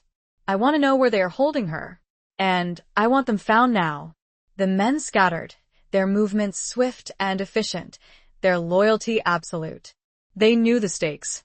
They knew what Alessandra meant to Dario. And they knew the consequences of failure. Dario paced restlessly, his mind a battlefield of conflicting emotions. He was consumed by fear, by the agonizing uncertainty of Alessandra's fate. He imagined her, trapped, terrified, at the mercy of his enemies. The thought fueled his rage, driving him to the brink of madness. He received updates, fragmented pieces of information, whispers in the shadows. The Montoros had taken her to their stronghold, a heavily fortified compound on the outskirts of the city. They were demanding a ransom, a price that went beyond money, a price that involved the complete surrender of the Benedetti family's power and territory. Dario knew he couldn't negotiate. He couldn't give in to their demands. It would be a sign of weakness, an invitation for further attacks, the end of everything he had fought for.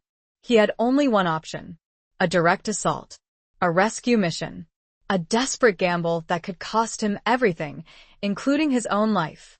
He prepared for battle, donning his armor, arming himself with weapons, his body a vessel of controlled fury. He looked at his reflection in the mirror, his eyes staring back at him, cold, hard, determined. He saw a warrior, a capo, a man willing to do whatever it took to protect the woman he loved.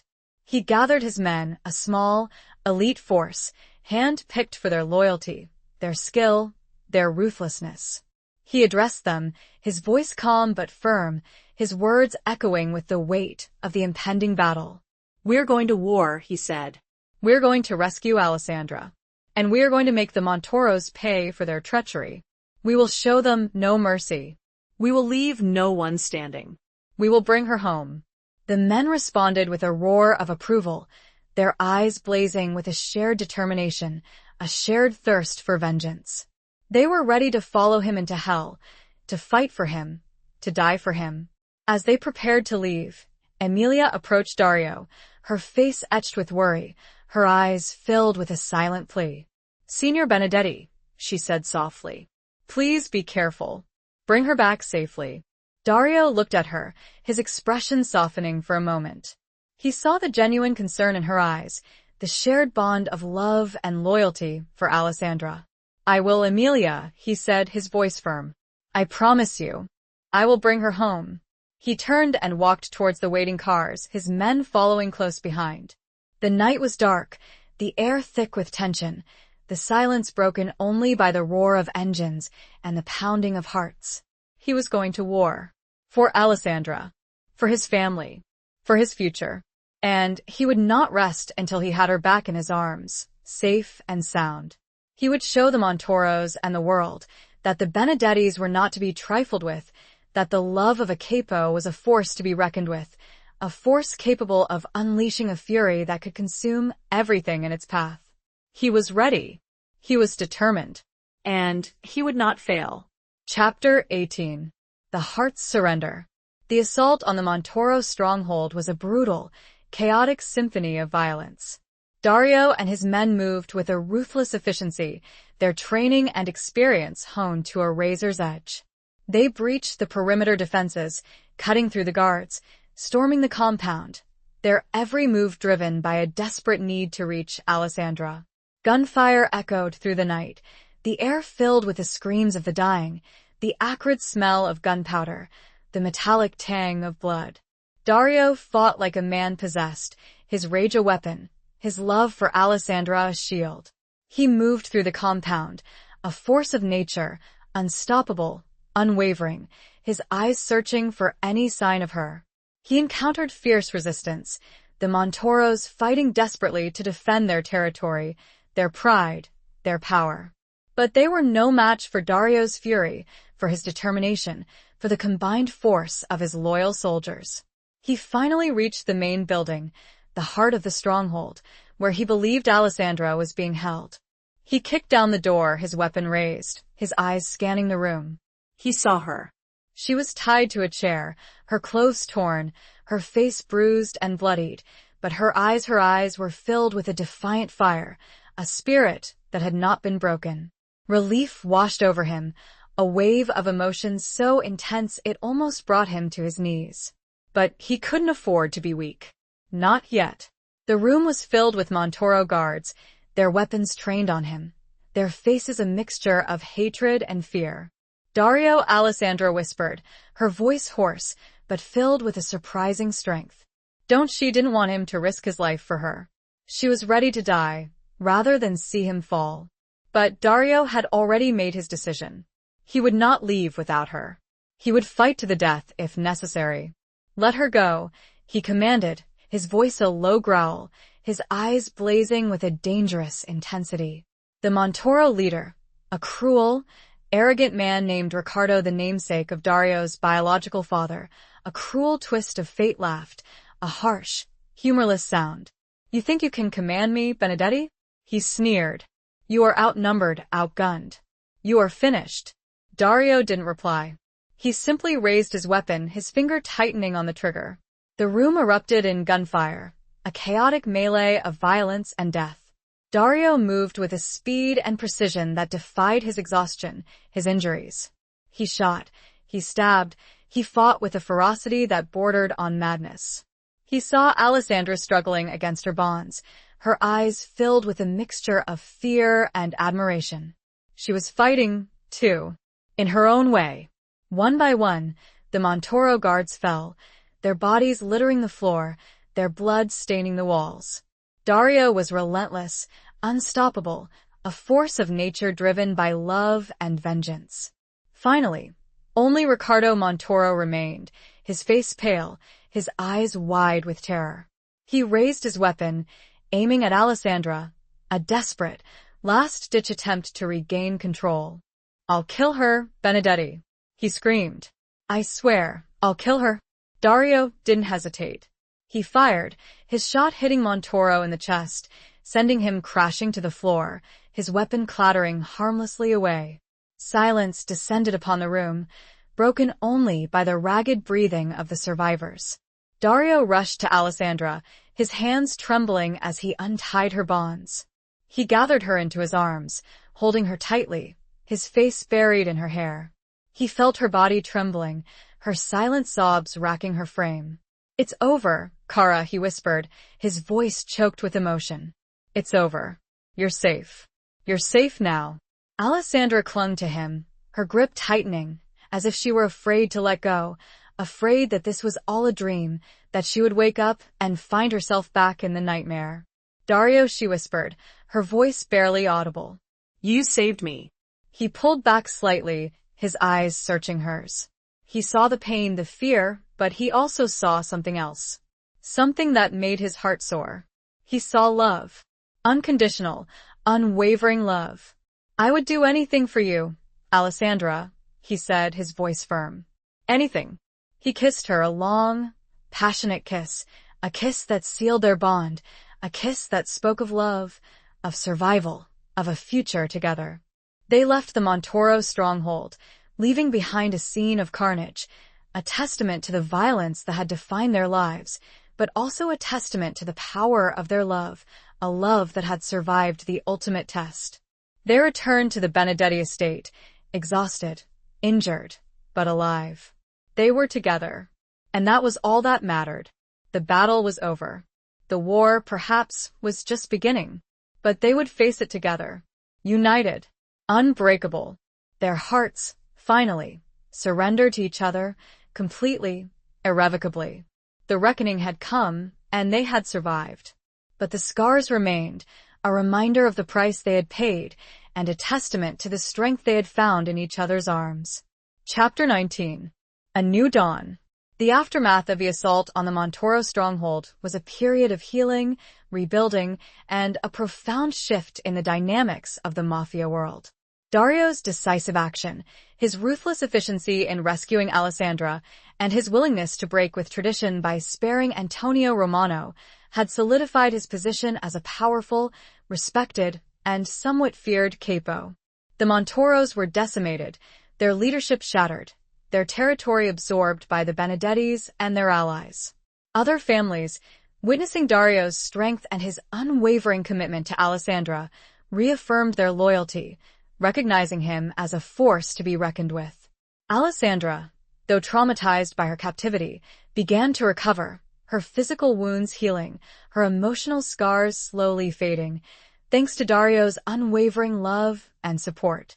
She found a new strength within herself, a resilience she hadn't known she possessed.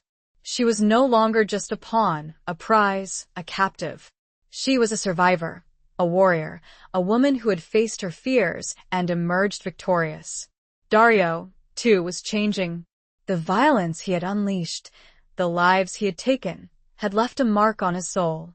But he was determined to learn from the past, to build a different future, a future where love and forgiveness might triumph over hatred and vengeance.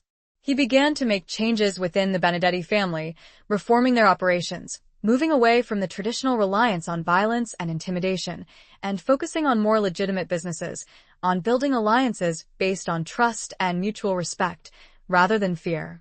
He also sought to make amends for his past actions, reaching out to those he had wronged, offering compensation, offering apologies, offering a chance for reconciliation. It was a slow, difficult process, met with skepticism and resistance in some quarters, but he persevered, driven by a genuine desire to change, to create a better world for himself, for Alessandra, and for the future generations of their family. One evening, he found Alessandra in the garden, the same garden where they had shared their first tentative kiss, the place where they had glimpsed a possibility of a different future. The sun was setting, casting a golden glow over the manicured lawns and the ancient stone statues. He sat beside her, his presence a silent comfort, a reassurance that they had survived the storm, that they were together, that they were safe. "I've been thinking," he said, his voice low and thoughtful, "about the future, about what we want, about the life we could build together." Alessandra turned to him, her eyes filled with a mixture of hope and trepidation. She knew the challenges they still faced, the obstacles they had to overcome, the ever-present threat of violence and betrayal that lurked in the shadows. "What are you thinking, Dario?" she asked softly. He took her hand, his grip firm but gentle. "I'm thinking about leaving this life," he said. "About starting over. Somewhere new. Somewhere safe." Alessandra's heart leaped into her throat. It was a dream she had barely dared to imagine, a possibility that seemed too good to be true. "Leave?" she whispered. "Leave the Mafia? Leave everything?" Dario nodded, his eyes searching hers. "Yes," he said. "We could go anywhere. Start a new life. A new family. A life free from violence, from fear, from the constant threat of death." He paused, his gaze intense. "I know it's a risk," he continued. "It won't be easy. But I'm willing to do it. For you. For us. For the children we might have." Alessandra felt tears welling up in her eyes, tears of joy, of relief, of overwhelming love. It was a dream come true, a chance to escape the darkness, to build a life filled with light, with love, with peace. "I want that too, Dario," she said, her voice trembling. "More than anything." He leaned in, his lips meeting hers, a kiss that sealed their pact, a kiss that spoke of a new beginning, a new dawn, a future filled with hope and possibility. They began to make plans, discreetly, carefully, preparing for their departure, severing their ties to the mafia world, arranging for a new identity, a new life, a new beginning.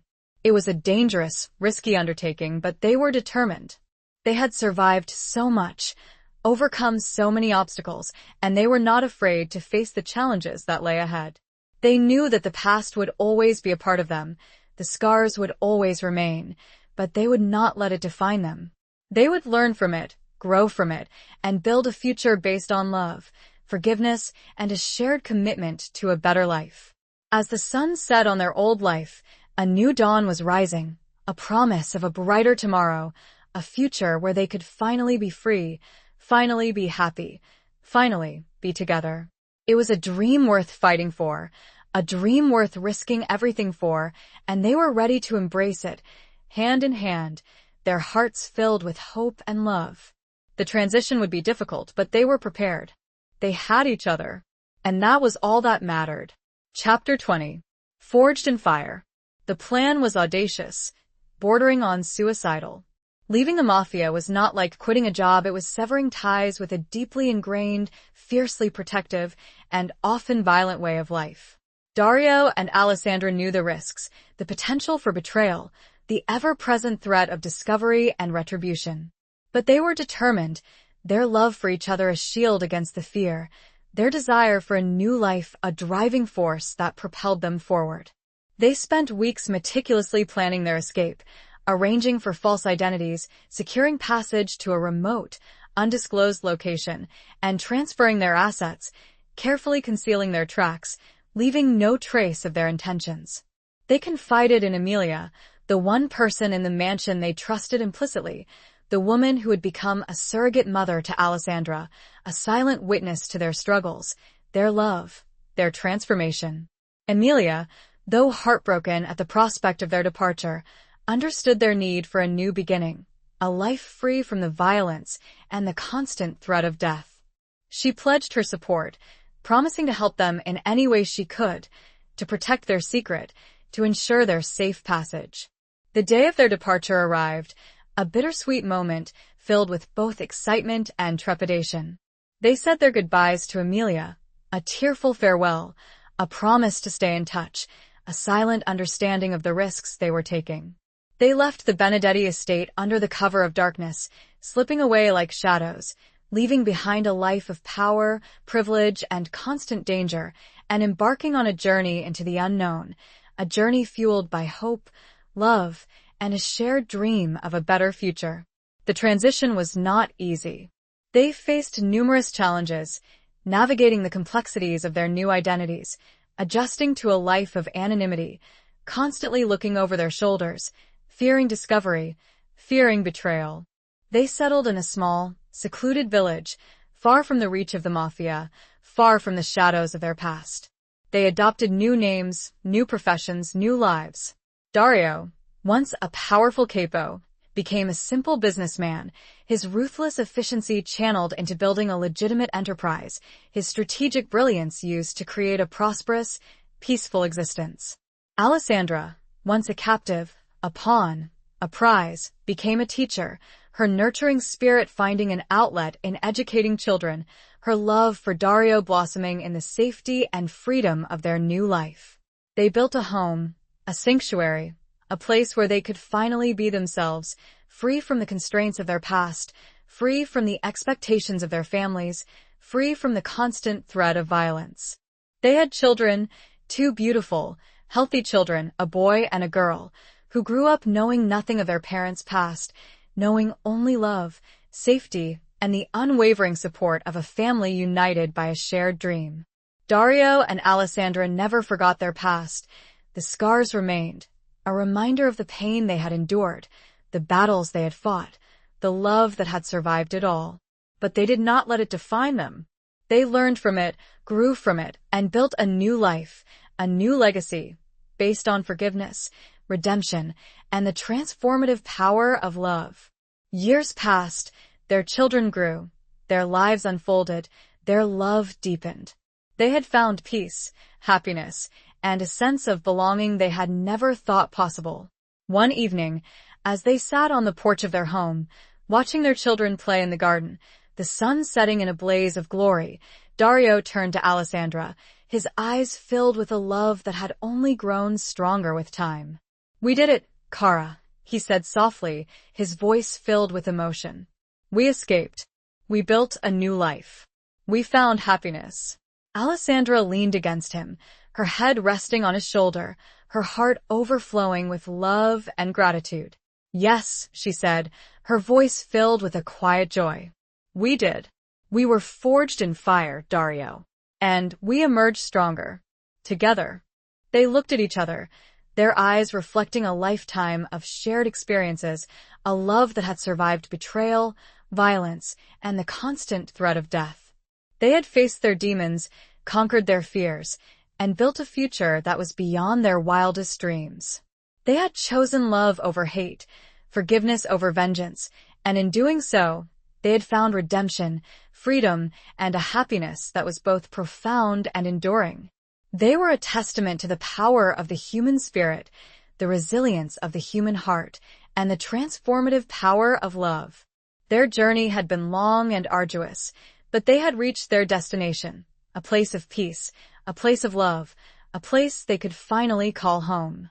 The fire had tested them, but it had also purified them, leaving them stronger, more resilient, and more deeply in love than ever before. Epilogue.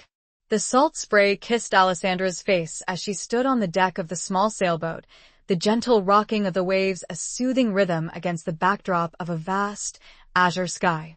Beside her, Dario's arm was a warm, comforting presence around her waist, his fingers intertwined with hers. Decades had passed since their escape, since the fiery trials that had forged their love into something unbreakable, something eternal. Their hair, once the raven black of their youth, was now streaked with silver, a testament to the years, to the battles fought and won, to the quiet joys and shared sorrows that had woven the tapestry of their lives. Their faces, though lined with the passage of time, radiated a serenity, a contentment that spoke of a love that had not only endured but had deepened, matured, like a fine wine aged to perfection. Their children, now grown and with families of their own, were scattered across the globe, pursuing their own dreams, living lives free from the shadows of the mafia, a legacy of freedom that Dario and Alessandra had fought so hard to secure. They visited often, the small seaside villa echoing with laughter, with the joyous clamor of grandchildren, with the warmth of a family bound together by a love that had conquered all.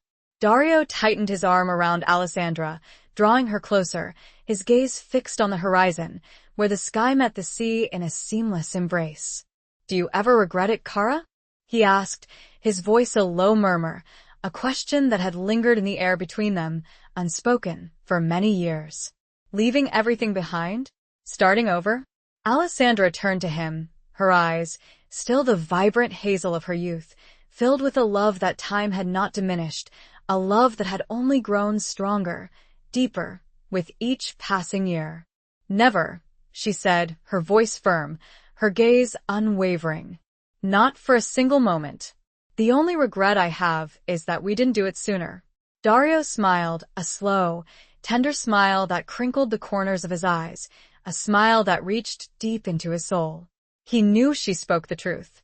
Their escape had been a rebirth, a chance to shed the burdens of their past, to embrace a future filled with hope, with love, with peace.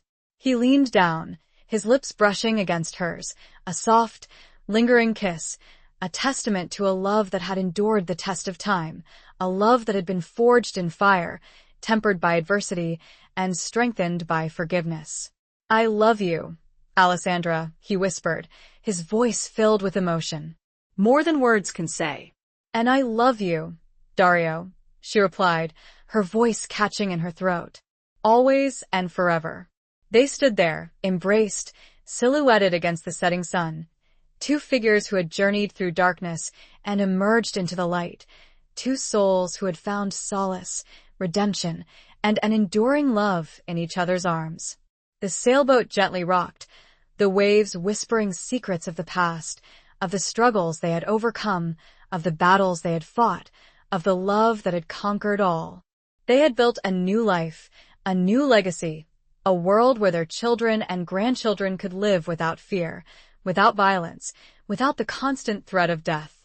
They had created a haven, a sanctuary, a place where love reigned supreme, where forgiveness had healed the wounds of the past, where hope had blossomed into a future that was brighter than they had ever dared to imagine. As the sun dipped below the horizon, painting the sky in hues of orange, pink, and gold, they knew that their journey was far from over. Life would continue to present challenges, obstacles, moments of doubt and uncertainty. But they would face them together, hand in hand, their hearts united by a love that was unbreakable, a love that was eternal, a love that was everything. They were home. They were safe. They were loved. And that was all that mattered. The echoes of the past still lingered, but they were faint, distant, overshadowed by the vibrant, enduring reality of their love, a love that had been forged in fire and had emerged, triumphant, into the light. The end.